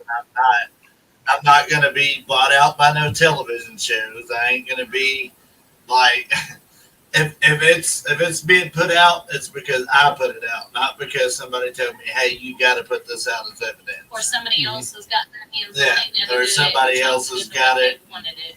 Tore it up for you or whatever. I think what people need to really start calling all this, instead of evidence, they just need to call it an anomaly. Because like an EVP is an anomaly. You captured it once. It's an anomaly. A photo you've taken out of thousands of photos is an anomaly. I think that's just what we need to start calling it, and I think people need to phrase it better. Right. One thing I think is really cool, and off the top of my head, I think I've only had one time, but we were at a famous quote-unquote location, and listening back to the EVP, it was like a conversation between 2 spirits. And it ended up almost being a murder confession pretty much. And I was like, this don't make no sense. This don't go along with anything that they put out on this place. Like, it's not talked about in the history. And I was like, are we sure we're hearing this right? Whatever. Well, when we talked to the people, they're like, no, it's actually documented. It was an accidental murder. And the fact that we caught it on the EVP, and it was just like, whoa, like that kind of blew my mind, to be honest. Like I said, I'm skeptical of a lot of the quote-unquote evidence is what I'm skeptical of. But that would really blow my mind. Now, Karen says she's got hundreds of ghosts at her home, wants to chat with them or record them. What would you use? Just use a regular recorder. don't go out spending hundreds and hundreds of dollars on spirit You can boxes go at and crap Walmart. like You that. can go to Walmart for like 30, Use your 40 phone. bucks and Yeah. buy your recorder. That was my Use your first phone. one. Use Yeah, your phone. That's all you got to do. Yeah, your phone has all the phones have voice Mhm. recorders on it too. And if it doesn't, just download an app that will. But yeah, Right. that's- But yeah, like, and that's the other thing. A lot of people are buying these spirit boxes. I've talked to several guys about this. Yeah, tapes do cause internal noise, but there is something to be said about tapes too, with the magnetism and the tape roll. But anyway, with the spirit boxes, like I get into it with some of these builders because like I'm friends with a lot of them, and I'm on the fence. I like what they're intending to do, but what's actually being put out there though is like, if we want like better evidence and better communication, don't we want it clearer? So why are these builders putting reverb and echoes and all this Right. distortion over the audio? I don't get it. Why are we mucking up the audio to The whole get point clearer is to hear it results? clear as possible. I don't understand that. Yeah. So And another thing I've noticed with like the Ovilus 5, for example, like if you pick it up, it'll start talking. Or if you touch the screen. touch the screen, it'll start talking. that's why I won't use it. And it's like, oh, okay. Like, don't get me wrong. We use it occasionally just to see. I mean, there has been a time or two where we got what we would consider legitimate responses, but most of the time Most of the time just bullshit. So I'm like, it is the few times that it seems like it makes sense, just a coincidence, because more times than not, it don't make sense. There was too much built into that one, and I kind of feel like it was not that the other ones were really that much better, but I do trust the other ones, like the Ovilus 3. I kind of trust that more than I would the 5, because the 5's got built-in Wi-Fi, it's got the Bluetooth and all this crap. I mean, it's hackable. And I've seen a lot of good reviews about the Ovilus 3. And if you try to find the Ovilus 3, you better be ready to pay like $1,000 to get one. If not more. Yeah, they're like Yeah, 3,000. I've seen someone sell one for 3,000. because Kim from Kim Southwest Coast Finders. Yeah. She has one, and we got some really good responses when we was investigating with her. She did get good responses from that. Now, the Ovilus 5, you're wasting your money. Corey says, if it's too clear, how are people going to know if it's a spirit? How are you going to know it's not? You're the only ones there. It goes back to the experiences that you feel when you're there with it. Yeah. I mean, Especially if you get responses. Like there's some people that's not going to believe no matter what you put in front of them. Yeah. Oh, yeah, I know. I get that too. And that's just how, that's just how it is. That's how it's always been. like I said, with all of the equipment, I'm skeptical of it, because if you can show me one piece of equipment that doesn't have a flaw or isn't affected by this or that, or that is 100% legit, like right there, paranormal proven. Yeah, and So- and that'll never happen because we don't know what the paranormal is consisted of. Like, well, with the ghosts, not just paranormal, the ghosts, because like, what is it what frequencies are they using? We'll never. There's so many frequencies, individual frequencies out there. We're not going to pinpoint a frequency yet. It's going to take a long time before that happens. What part of the light spectrum are they, becoming more visible to us? There's a lot of aspects to it that, honestly, with legitimate research, would take years upon years to discover. And with the way we're going right now, the field as a whole, there's not a whole lot of legitimate research going on, and obviously there's not any funding for it. So, but I'm right there with you. I'm as skeptical as can be with the equipment. That's why, like, the EDI Plus, I was hesitant to even buy it. It was like $230, and I was hesitant to buy it because, like the K2, where it will spike up over radio signals and crap like that, cell phone signals. devices that have flaws. Every one of them is going to have flaws. I didn't know how bad of a flaw this would have. And when I got it throughout the first 8 months of using it, like I wasn't getting any EMF spikes. I wasn't getting anything abnormal. I mean, I would take it to an electrical box and put it up there, and I would get readings on that, but just sitting out in the middle of the floor, nothing. So I started to wonder if it was broken. But as of late, I think I'm not a spiritual person by like the whole metaphysical thing at all, or much of, or I don't acknowledge it as much. But like I think since I started becoming more relaxed and stress free and everything like that, I started to open myself up more, and I started seeing more results. Right. So.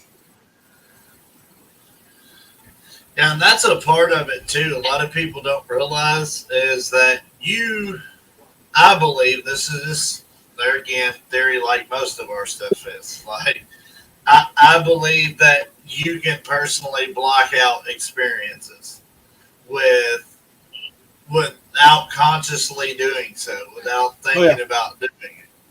Like if you're like, oh, this ain't gonna happen. Yeah, I don't know how to put it. Like, I don't have abilities. I don't have nothing.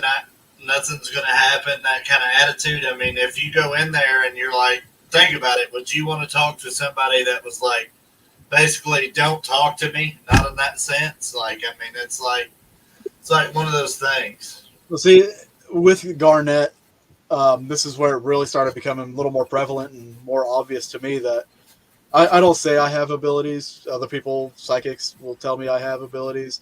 I just know with the Garnett house, if I start getting a bad feeling, like in my stomach, not like a feeling of sick, but like I get the feeling that something's going to happen, it usually happens. And like Gary Woodard, he's got video of that happening several times in one night. I flat out told him how that proceeds to happen with me there, and he's got video of shit happening to me there. But yeah, there's that place is I think it's just more of a connection than anything there. But I'm reading Corey's comment here. The EMF would only really be useful as a tool if the house was built to be a Faraday cage. I mean, that's fair, but on the other hand, what about hauntings that aren't inside of a house? Right. I know Earth gives off its own RF field and electromagnetic field, but you can't just disqualify that just because there's a field there. I mean, who's to say that an entity doesn't use those fields to manifest? Right. And I'm not saying like anything bad about all of the equipment. I mean, it's a lot of them, are legit in a lot of areas. They're fun to use. They are useful in helping. But I think a lot, like with the EMF and stuff, just getting a base reading is a big thing with it too. I mean, and a lot of people don't use it right. Like the Mel meter, I think is a very a very misunderstood tool as far as investigating. I don't know of teams anymore that will do a sweep of a house, that will go around looking for the hot spots, the natural hot spots, and then if I'm going to use any of those, I will walk all the way through the house, and I do it more than once too, just to be on the safe side. Okay, it always spikes when I walk right here. It always spikes when I walk right there. Yeah. That's exactly. I don't really show that on the live feeds because I usually do that before we go live. Yeah. Like, yeah, I mean, the base reads is very important. Whether you're in a house, you're in a field, you're anywhere. When you use those, getting that base reads is very important. And then what you can do, like after you get those base reads, and if you've written down your highs, your spots of interest where there's, maybe some EMF coming through, you can set that Mel meter up on a tripod and hit the record button and leave it there, and see if there's any fluctuations that come into contact with it. And then you can see the highs and lows of the temperature and the EMF. And that's something nobody does, I don't think. I go to conferences and I talk about that record function on there, and nobody seems to know that it's there. Like, you have this feature that can be useful. Yep. Use it. Yep. Learn your equipment. And see, we don't necessarily set it up like on a tripod, but usually if we're using it in a room, we set it in pretty much the same theory. Set it in one spot. Yep. And when we investigate, like we used to do the sweeps and stuff on the show like early on, but like cutting the fat when you're editing, it's not something people really want to see. It's just walking around, oh yeah, this is this, and something that takes like an hour to do in some places. But we still do that, and I think if you watch like the whole last season of Haunting History, we didn't catch anything. We were at some really good locations, and we didn't get shit. Right. And one episode we caught something that at the time was phenomenal, but when we were looking back at it, we were just like, well, we weren't sure if it wasn't this person. We actually said it on the show, like we think it may have been Larry, just kind of talking under his breath or something, and we just dismissed it, So, I mean, and we had one like that. It was actually through the video. We were at a cemetery, and it did. On one hand, it really looked like a person, and the Lord knows which one I'm talking about. Hold on, my 2-year-old's up. Hang on. There you go. Karen, the equipment that we're talking about, not necessarily like the EMF, different things like that. It's electronic magnetic field. Did I say that right? Electromagnetic field. Electromagnetic field. I don't think there would really be any equipment that you could use via internet that I'm aware of. Lauren, can you think of any? What was it? The long distance? Yeah.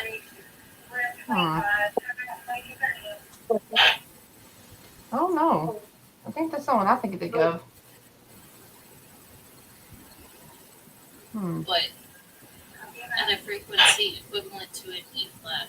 Huh. That's interesting, Corey. Sorry about my fire pager. It's going off in the background. If it was a massive build, yes, but that was often the issues with the equipment. Oh, we miss you too, Corey.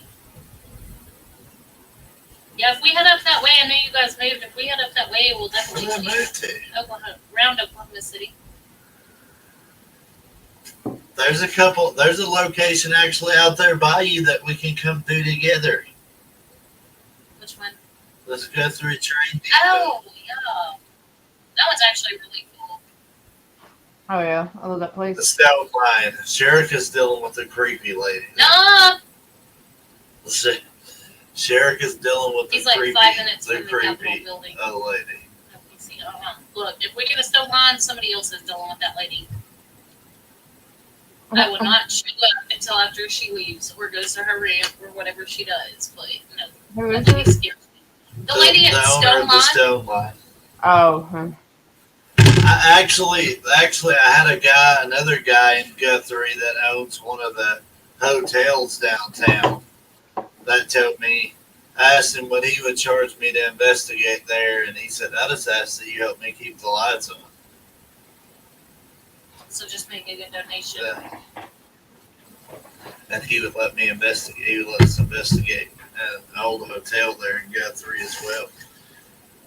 Man, I've really been fiending So when she's sleeping, I remember. at this train.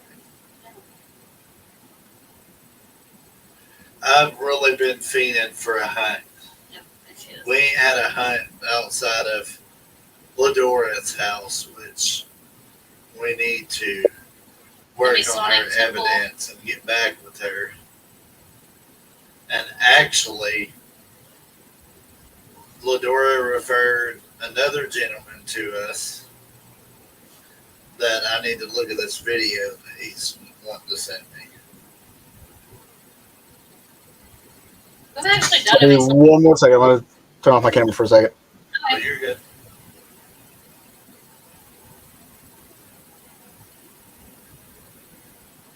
We've done it Masonic temple, just not that one, Corey. We've done a couple of them. They're a little challenging to get into at times. Yeah. We've done 2. Temple Live, I want to get into. I would love to investigate that Masonic Lodge. Former Masonic Lodge, I should say. That's a bucket list location. Huh. That's weird. On our podcast? Yeah, somebody shared it and she said it's coming as attachment is unavailable. That's Mansplin is here with Bro, like that building, Corey, that building kind of tripped me out a little bit. Like before they turned it into Temple Live, it was always a very dark, mysterious building. And it's down there in the hood. He said the hood. It is. That's the the hood. hood. That's the hood. That is the hood in Fort Smith. Yeah, pretty much close to it. I mean, that's where all the homeless people are. That's where a lot of the shootings and stuff in Fort Smith happen in that area. A lot of the drugs, That's been a drug concert venue dealing. for a while.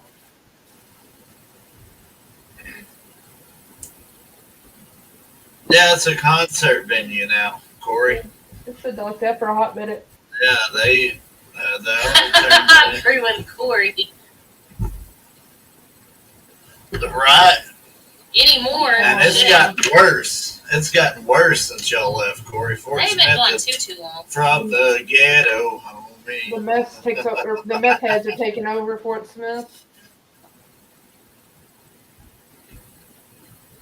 It's pretty sad to say, but it's true.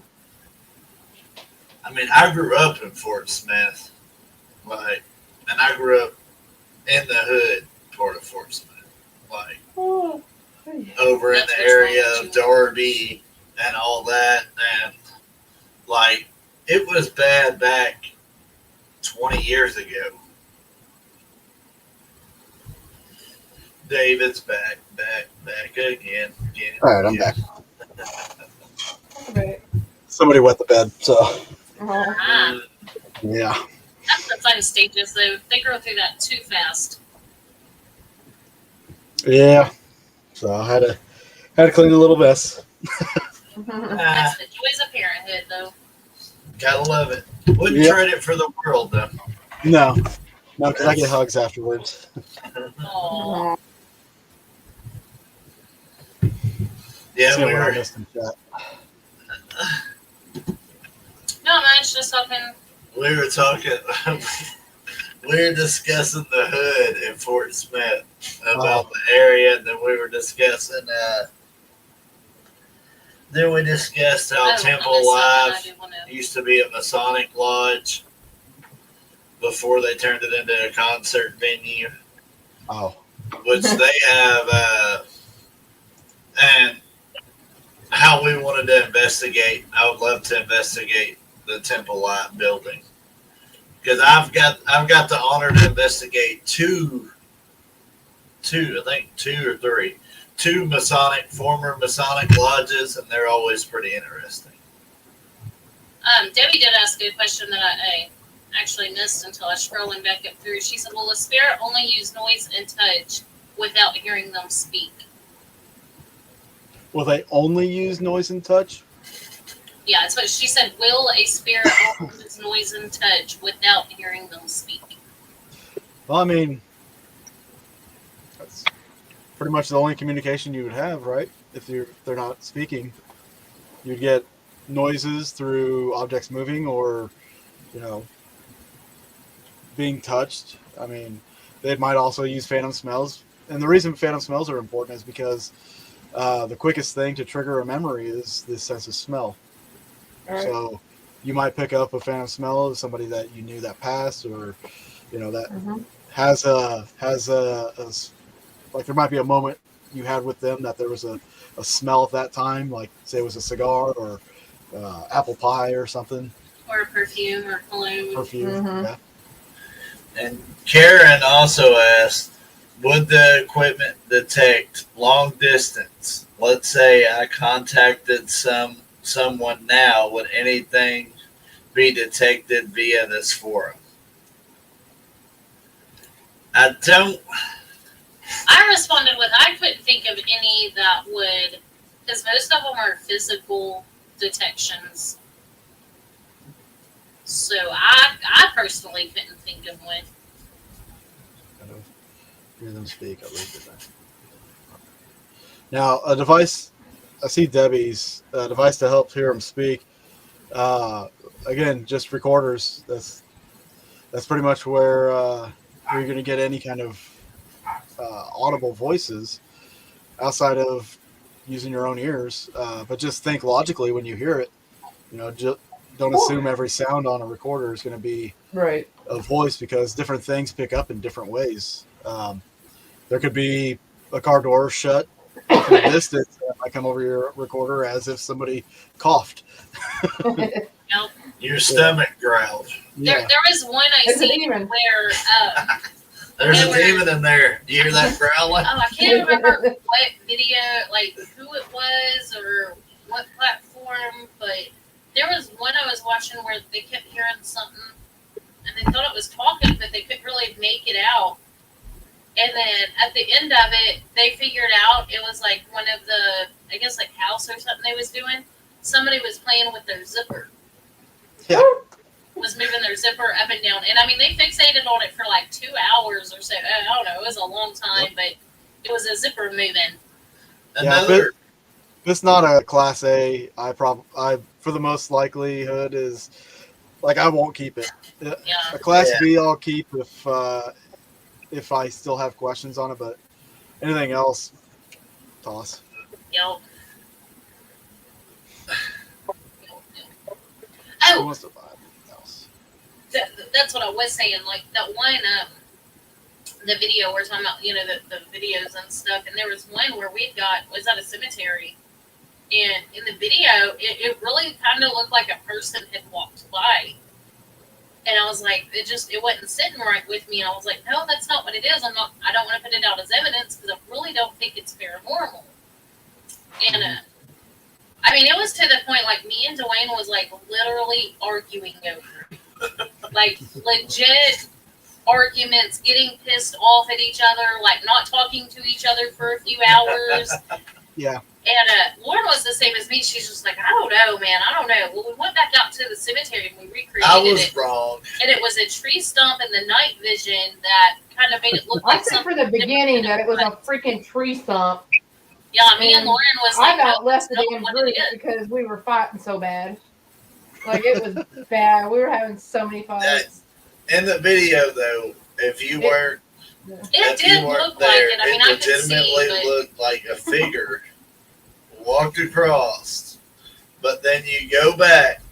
Once I was in the cemetery, I actually seen. I watched it. I was like, that's a tree stump. You should post that in some of these Facebook groups and see what they say. oh my god, A lot of people was agreeing with yeah, me. because I mean, we did at one, like we said, Robert didn't That's know. gonna happen. Robert agreed with you, made it even worse. I mean, it was like an And all-out heated, like, because like Matt. I'm very skeptical of evidence, like pictures. I'm like you, like don't send me pictures, even videos, like. Right. A lot of videos, and it goes back to exactly what you were saying about being there and experiencing it. Like, even some of the videos, though, I'm like, nah.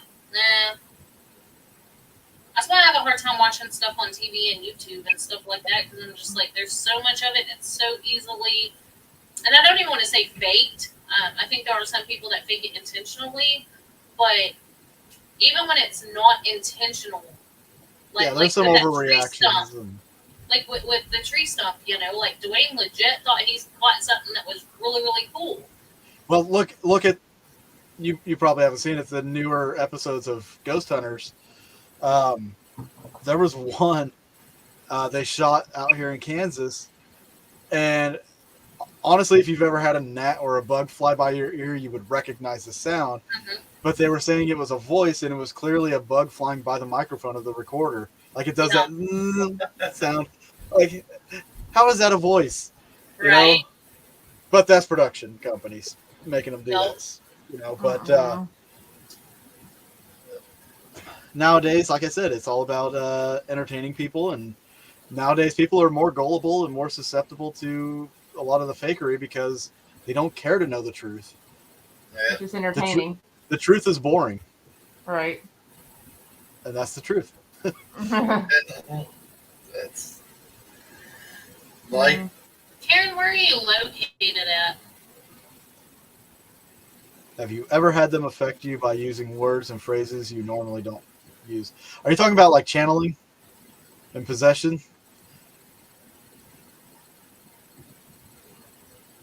And names written on all the walls.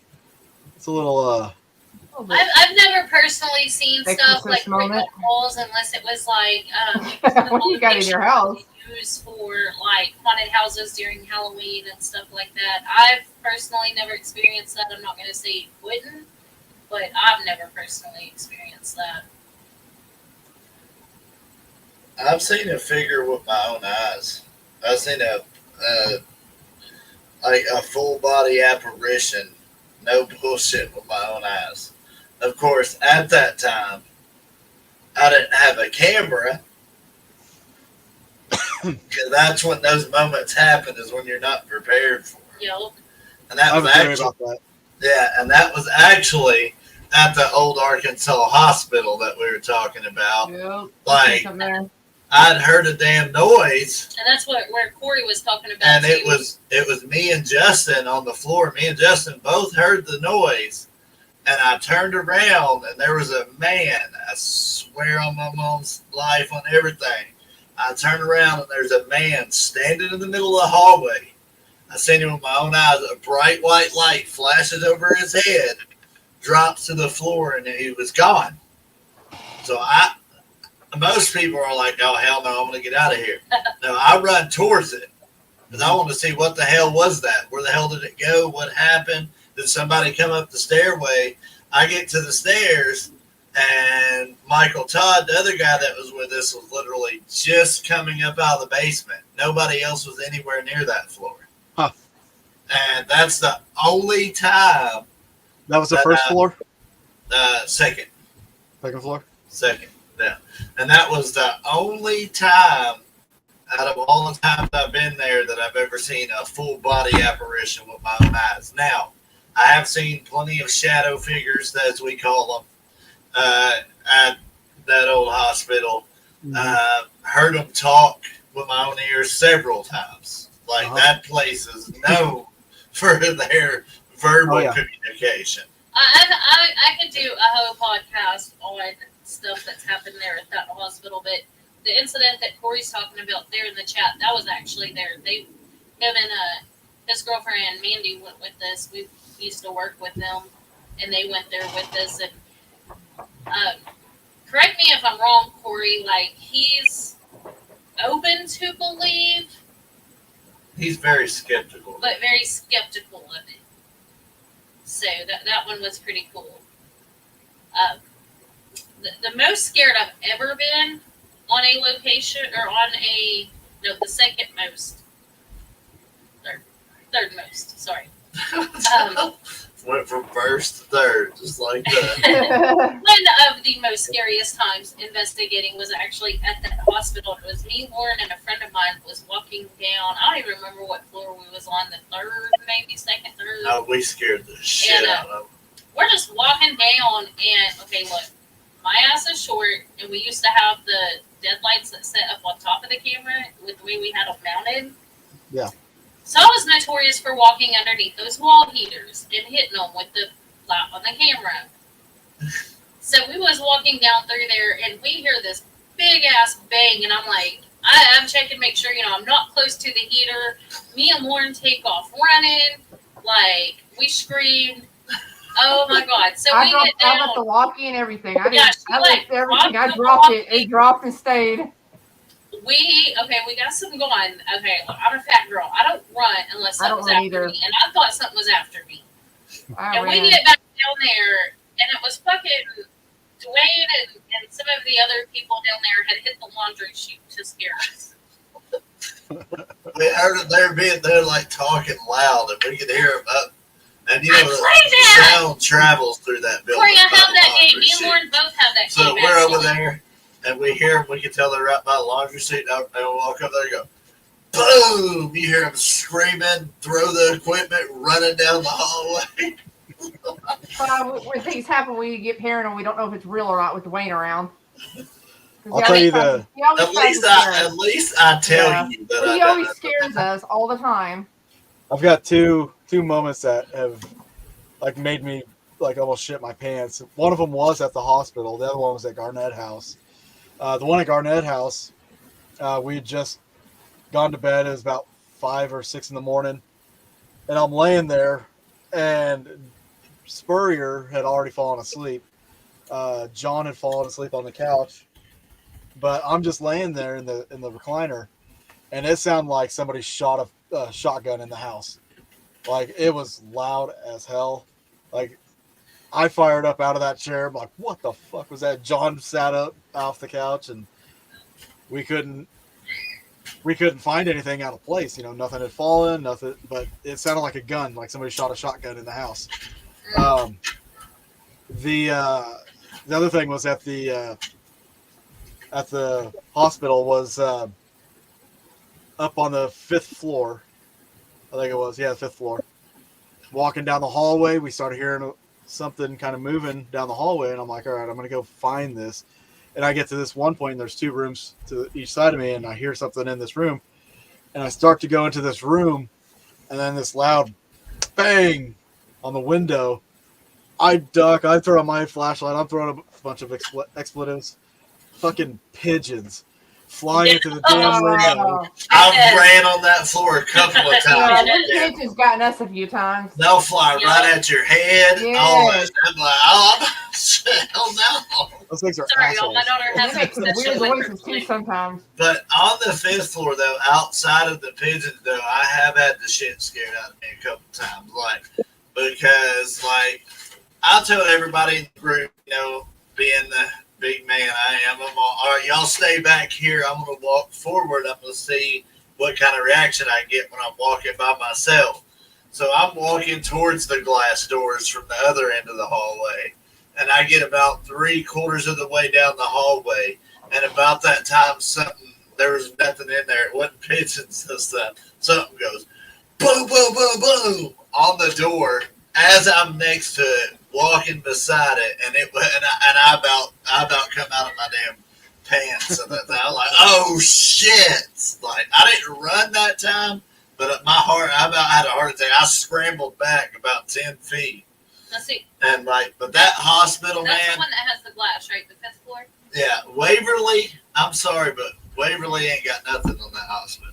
To me, that's just my opinion. Like, Yeah. Waverly's very interesting. I've had my moments at Waverly, don't get me wrong, but like, this hospital's smaller, but it seems more active more often, More I would say. often. Well, that's another thing too. Is like the fact that it is smaller. You have any activity more condensed in an area versus being spread out through Waverly. Yeah, Waverly's huge, Now, though. On that 5th floor, me and Tim was standing by the glass doors, and we were like kind of close to them, but not like super close. And Dwayne and Justin was like out at the end of the building, like on that floor. And we heard the doors rattle behind us, and neither one of us was close enough to like bump it or anything like that. I mean, we were close to it, but not like right up on it. Right. And we heard the doors jiggle behind us, and they're heavy doors. Like, you've been there, you know, they're heavy doors. Oh, yeah. And we both, that was pretty scary. Yeah, I'm definitely interested in going back there this year, just as a unofficial investigation, kind of. That's one of my favorites, just because it is so close, it is so active. Before the pandemic, we went 4 or 5 times a year, just because, I mean, it never disappointed us. Like, it was always something. Even if it was us scaring our own selves, we always had a blast every time we went. Yeah, I don't know. This year's been weird for me. Like, over the last 2 months already, like, I've had multiple people. I don't know. I think people just believe I don't work or something and I just sit around all day. But like I've had Right. so many people like last minute inviting me out to investigations, and I'm like, no, I've got my daughter. You know, if Right. you gave me a heads up, I could do something. But I've been getting a lot of last minute invites, and I don't know what it is. And it's all been hospitals too. That's the funniest thing. You know, we were talking about that earlier, and Dwayne was like, you know, we need to try to get into some more hospitals. For some reason, the hospitals and the prisons is what draws my attention. There's a lot of emotion that's let out at these locations, you know, a lot of deaths, but primarily a lot of emotion. And with tuberculosis hospitals and prisons, there's a lot of time spent there. Yep. So a portion of people's lives have been spent there. So I mean, there's an imprint for sure. Yeah. But No. yeah. Dwayne, he said he'd be right back. I was like, did he even say anything? But We did, yeah. yeah, Dwayne's gone we'll get there. poopy. Probably. All that He food he ate for dinner. Yeah, we get it. But yeah, Corey, you have to call and book it. It's fairly, the price is very reasonable. We usually do a lot more because they are, I mean, we just make a bigger donation. But as long as they're not booked and you pay their little fee, then you could do it on your own. They don't care. Just be You responsible. have to sign a Yeah. waiver. Yeah, don't I be silly. definitely wouldn't recommend going alone, but possible. It's possible. Have fun. If Don't you're get going lost in the dark if you're basement. going alone, you're going to have a lot of fun. Look, I'm like low key scared of what's in the dark, so you're not going to catch me alone very often. No. I've gotten braver over the years. Like when I first started, I wouldn't. I'd be like, no, I'm gonna stay with somebody. But now I'll wander off by myself on the floors. I'll go. I mean, like, if you want me to go out in my yard, I'll go out in my yard by myself because I know what's out there. But on locations, Well, even at the hospital, Corey's talking about external factors. You still have an active campus, and then you have kids from in town that'll come out there, and you'll hear them outside the building and shit. and the birds. The birds, yeah. There's a lot of factors that you have to control, but you'll have an experience. Y'all, they went with us one time. Baby girl. It was, I don't know, the basement there is, I'm scared of the basement. Damn dogs. Even in a group of people, I'm scared of that basement. It just gives me the heebie-jeebies. I've been in the basement alone. That's true, Corey. That's true. Hey, Rob. Yeah, I've been in that basement a couple times alone by myself. It's definitely a different experience. I can tell you that. Yep. I can tell you the basement of that building's the only one I've ever ran out of. Corey, that'd be me. And that was just one of those spur of the moment things because me and Justin, there again, we were down in the basement. We were just joking. We were like, so it was dead. No pun intended. It was dead. They weren't really being real active. So I had the bright idea to tell Justin, let's start chanting in unison, the power of Christ compels you, and see what happens. Oh my God. Yeah, that was a bad idea. That was a bad idea because we start chanting it and then we start laughing and we're sitting there cracking it. You know, the morgue area down there where they took the bodies out.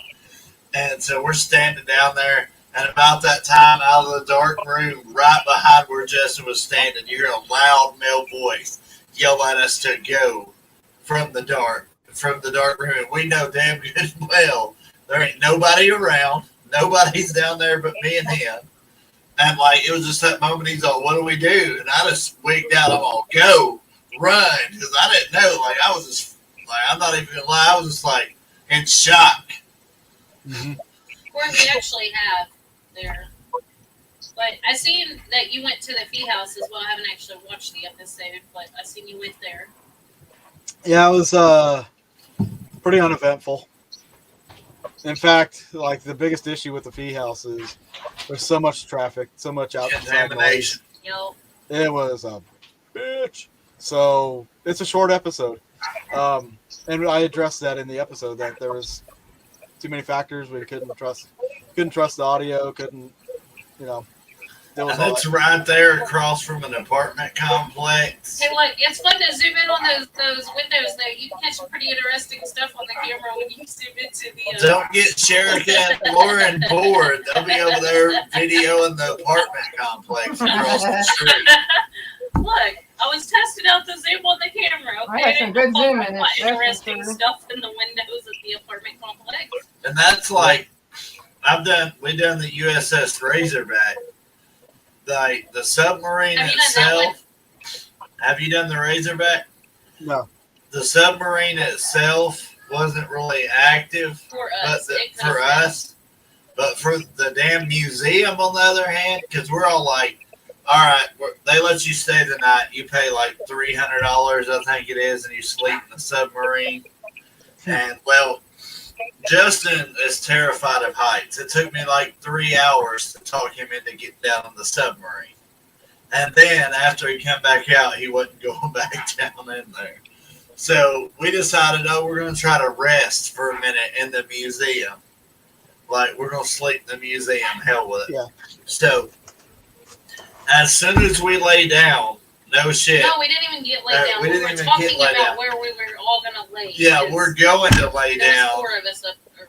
And it sounded like a stampede of elephants run through there. Huh. Like there was no like. And it is floating, Yeah. so you would think, okay, maybe the water, but Yeah. you could hear it like hitting the glass. No, like, whatever the was sound. in that museum did not want us to sleep in there. I can tell you that. So we the, were out. As far as the Fee House went, like, you know, Kindred Spirits did an episode there and everything. How And made a big much? deal Yeah, about it. I don't know how you guys feel about the place. I didn't feel anything there. I didn't get anything there. It was, no pun I intended, thought- dead. For me, the last few times we went, it was very, very inactive. When we first started going, it was before Kindred Spirits, before all of that. I definitely, you know, being quote unquote spiritual like I am, you know, whatever. Yeah. I definitely connected with an energy in the attic. And there was some, you know, others, the family, a little bit of the family. But the thing is, like, he has had groups come in, and different stories that he tells has had different groups in there doing different rituals or, you know, different things. The last few times that we went was very, very inactive. Like I said, when we first started going, I really feel like it was a lot more than what it is now. Yeah, when Kindred Spirits went, Amy Bruni was posting on Instagram, and I sent her a message, or I commented on one of her posts or something, and I was like, "Well, I hope you guys aren't planning on using your Panasonic recorder in there, because you're gonna capture voices out the wazoo that aren't even paranormal." And she kind of went out, didn't go off, but she was kind of snarky about it all. Like, I was like, you know, you guys are gonna do whatever. It's production. I get it. You know, and I just kind of gave her a little quip back, and then I didn't talk to her. But like she was acting like they could handle all that. You know, like, I don't know. She was just kind of being a bitch about it. Right. That's the impression I get from her anyway. But like, just the message the conversation we had about that place, she just seemed like a stuck-up bitch about it. Yeah. Now that one is one. I mean, there is a lot of history there. Yeah. As far as like the family and stuff goes, pretty interesting. Oh yeah, that's why I went, was that history. But activity-wise, it's not. no, I mean, I think one of the last few times we went, I didn't even get out of the car. They went in, and I slept in the car while they went in. Yeah, it just did nothing for me. But it gave us a good episode or decent episode, I guess. Right. Now the first time we went, before we had ever really met Drew or any of them, like the first time, as soon as we pulled up, I was like, there's something about that window. Like, I was drawn to the window and I was connected with the window. And it's actually the window that's, like when you go up the staircase into the attic that's right there on that little landing. Yeah. I don't know if he showed you the video or not of where that came out. The window frame that actually came out. But I was really drawn to that window in the attic area. Like I said, there was definitely... but like I said, he had other teams that had come in to try to fix it and whatnot. Yeah. But, and I think it just kind of affected the house a lot. I'll just say that Drew's a really nice guy. I Love appreciated him letting us in there and everything, but he was really on the far end of the stick as far as his sickness goes with his kidneys. So he wasn't feeling well the day we went, but outside of that, it was a good story. But I can say I just won't be back there. Yeah, we used to go there quite a bit, and we haven't been in quite a while either. Yeah, it's been a bit since we. Yeah, I am going in May up to McIntyre Villa. There's an event there with Katie and Katie Stafford, Jessica Potter, Cindy Kaza is going to be there, and somebody else that I've never met. But I'm going to go up there for that event. Got invited for that. I should tell them to put me on the thing, and I'll dress up as a psychic and bring my 8-ball. Wear a turban and have my magic 8-ball, mustache, and beard. Now, is that the one with the basement, or was that the other one? Because we did 2 of them, and McIntyre's the one in Kansas. that tells me a lot. That's the one with the skeletons out front. Was that the one that had the basement? Yeah, it's got a basement. Dirt basement? Yes. Yeah, Not that a one, dirt basement. part of it's dirt, I Part believe. of it. There's I think there's 2 rooms. Or 1 or 2 rooms, yeah. Yeah. That one was pretty cool. I liked it. McIntyre was good. Vale Mansion. Yeah, well, I will talk about all that right now. Is that the one that got mad because they said we moved the curtain? Yeah, that's the one that was trying to. Never mind. Yeah. We had an incident happen when we went there with the owners or whoever. It wasn't us directly. It was Yeah. There was 3 different ones that were Yeah, 2 there different was ones a that couple of us, and they tried to accuse us of moving something that we never touched and a bunch of other shit. That's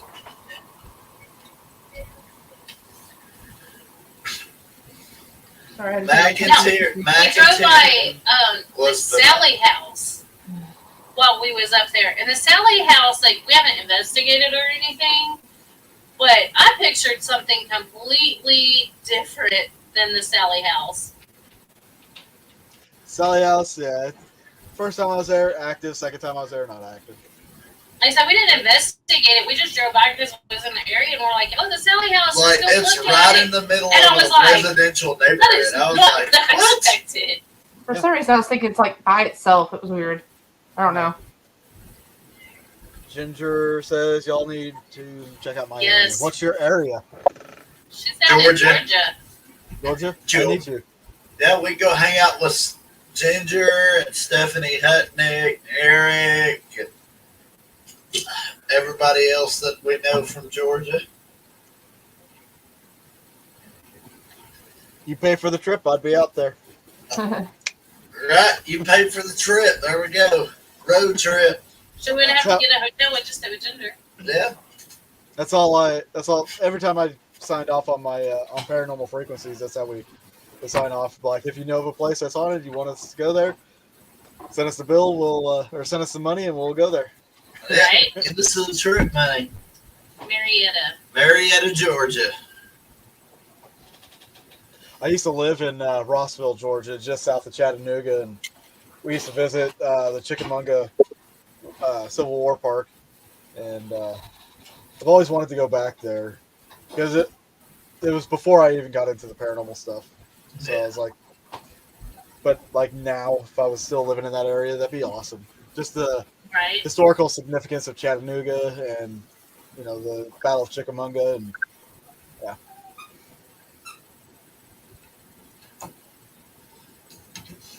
Yeah, we went through Georgia, and I mean, the only time I've been to Georgia, it was like for a brief second. Like, I think we were in Chattanooga. Yeah, I think we actually stayed in Chattanooga.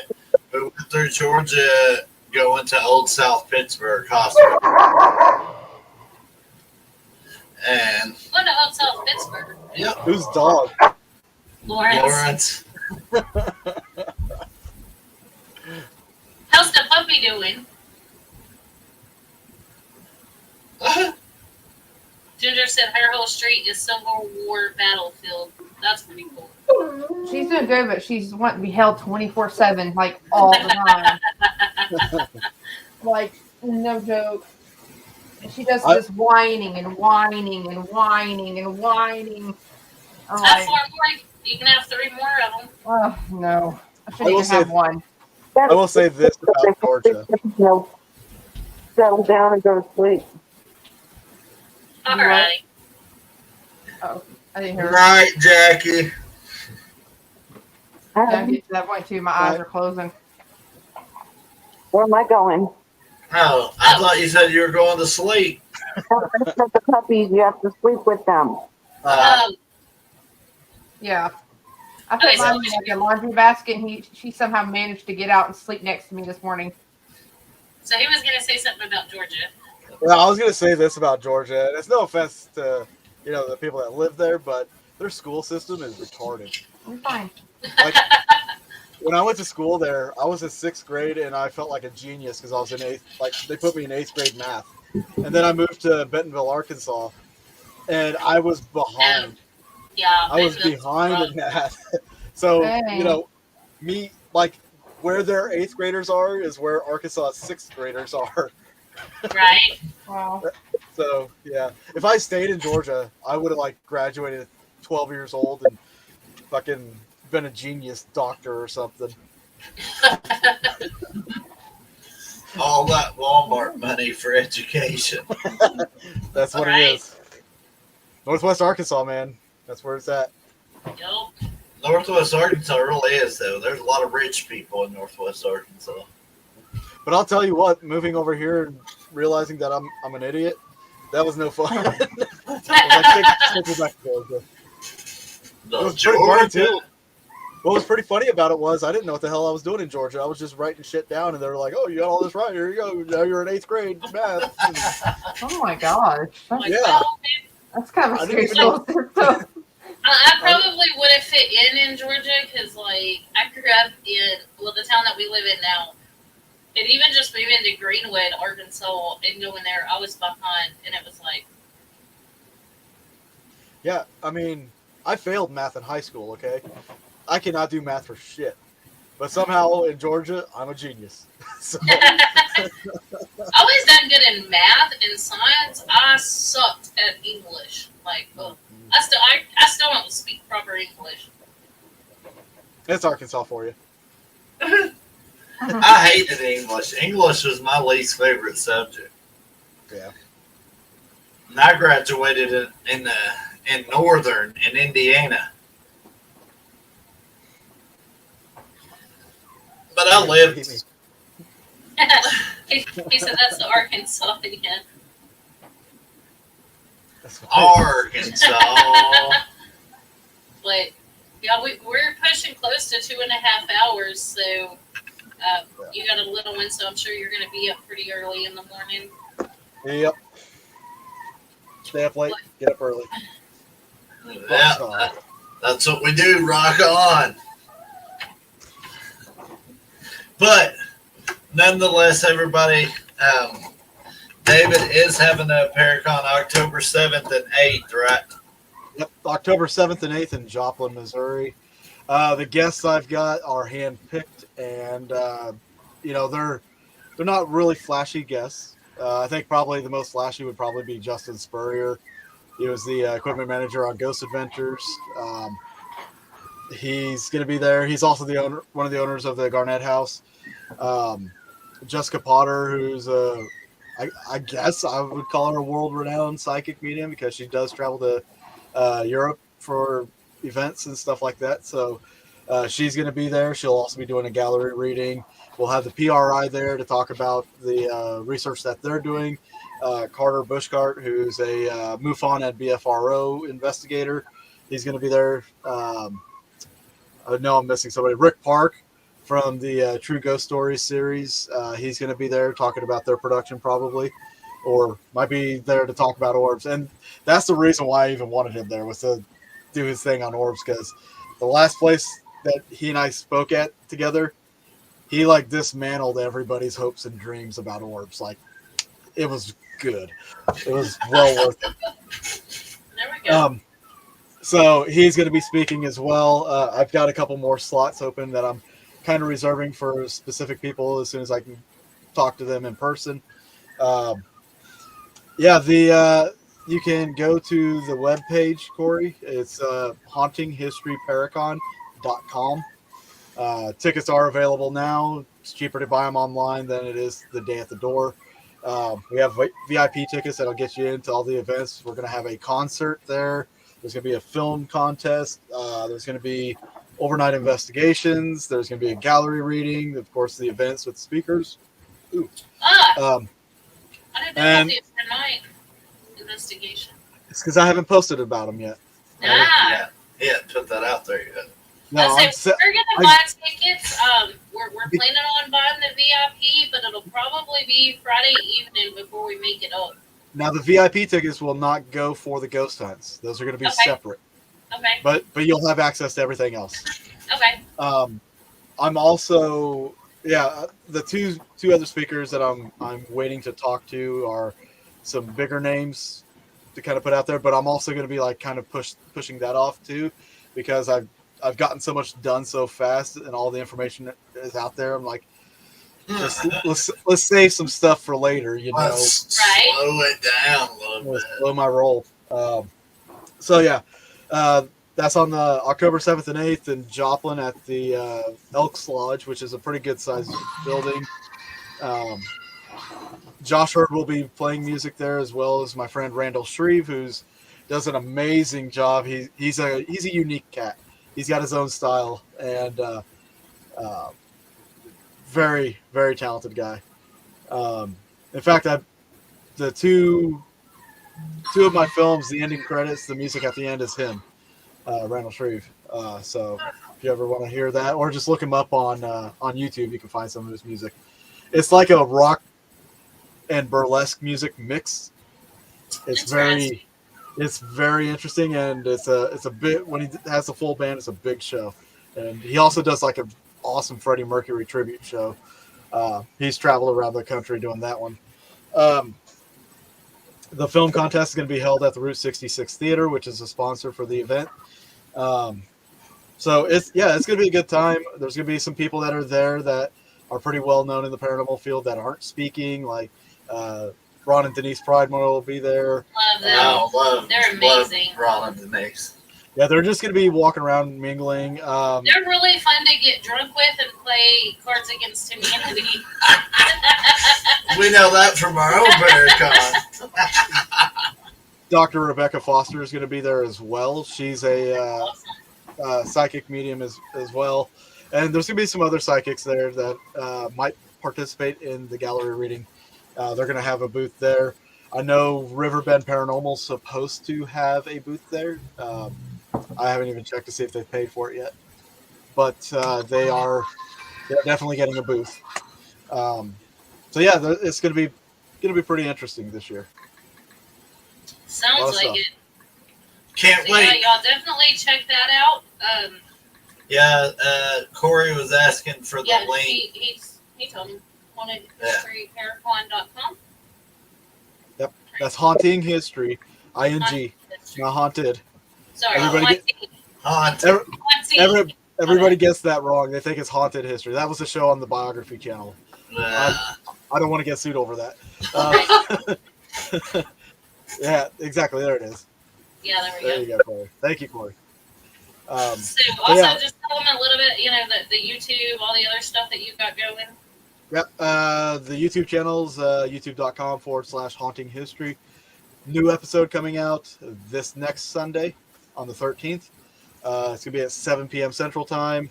The Eureka Springs Underground. It'll be awesome. I'll be in the chat while it's premiering. So if you join the live stream, I'll be there answering questions and talking. And also Boogieman Radio is on YouTube, youtube.com/Boogieman Radio, every Tuesday night at 8 p.m. Central Time.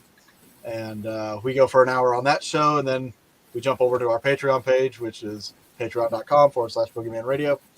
And you get an extra hour by signing up. You get an extra hour of show every week. So Jackie's falling asleep. Bless her heart.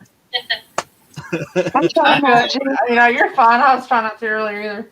I know, I've been sitting here just fidgeting. All right. Well, again, thanks for coming on, David. I'll definitely message you about some locations as well. We'll get together, maybe do some joint investigations. We keep saying that. We need to actually make it happen. Of course, we'll be there at your Paracon as well, hanging out with everybody. It's going to be a fun time for sure. Hells yes. I'm going to say for sure Hell we yeah. will. My mom's not in best of health, so pending hers, the rest of the group will probably be there. Mine will be depending on how my mom is, but I definitely want to be there if at all possible. Heck yeah. Well, hopefully you guys are out there and grab dinner, go investigate, do something. I don't know if I'll be. I don't know if I'll be at any of the investigating. Yeah, I know it's gonna be hell. Be prepared. But Lots of energy drinks. But again, thanks for tuning in, everybody. Thanks for hanging out with us so late, hanging out with us, David, and paying attention to all of us dozing off over here. No. But much love to each of you. If we don't go live before next Sunday night we will have Nick and Sue from Short Bus Paranormal on as our podcast guest as well. So that'll be a fun show. It's always fun. Love hanging out and talking with them. Nick was actually in here earlier talking about David being on. But nonetheless, y'all have a wonderful week ahead. Tomorrow's Monday. Back to work, they say. Yeah. I don't know what a weekend is. I work every day. But I work every day anyway, so it ain't no thing to me. Y'all have a wonderful rest of your night. We're going to go ahead and sign off. See y'all soon. Night. Bye, guys. Bye.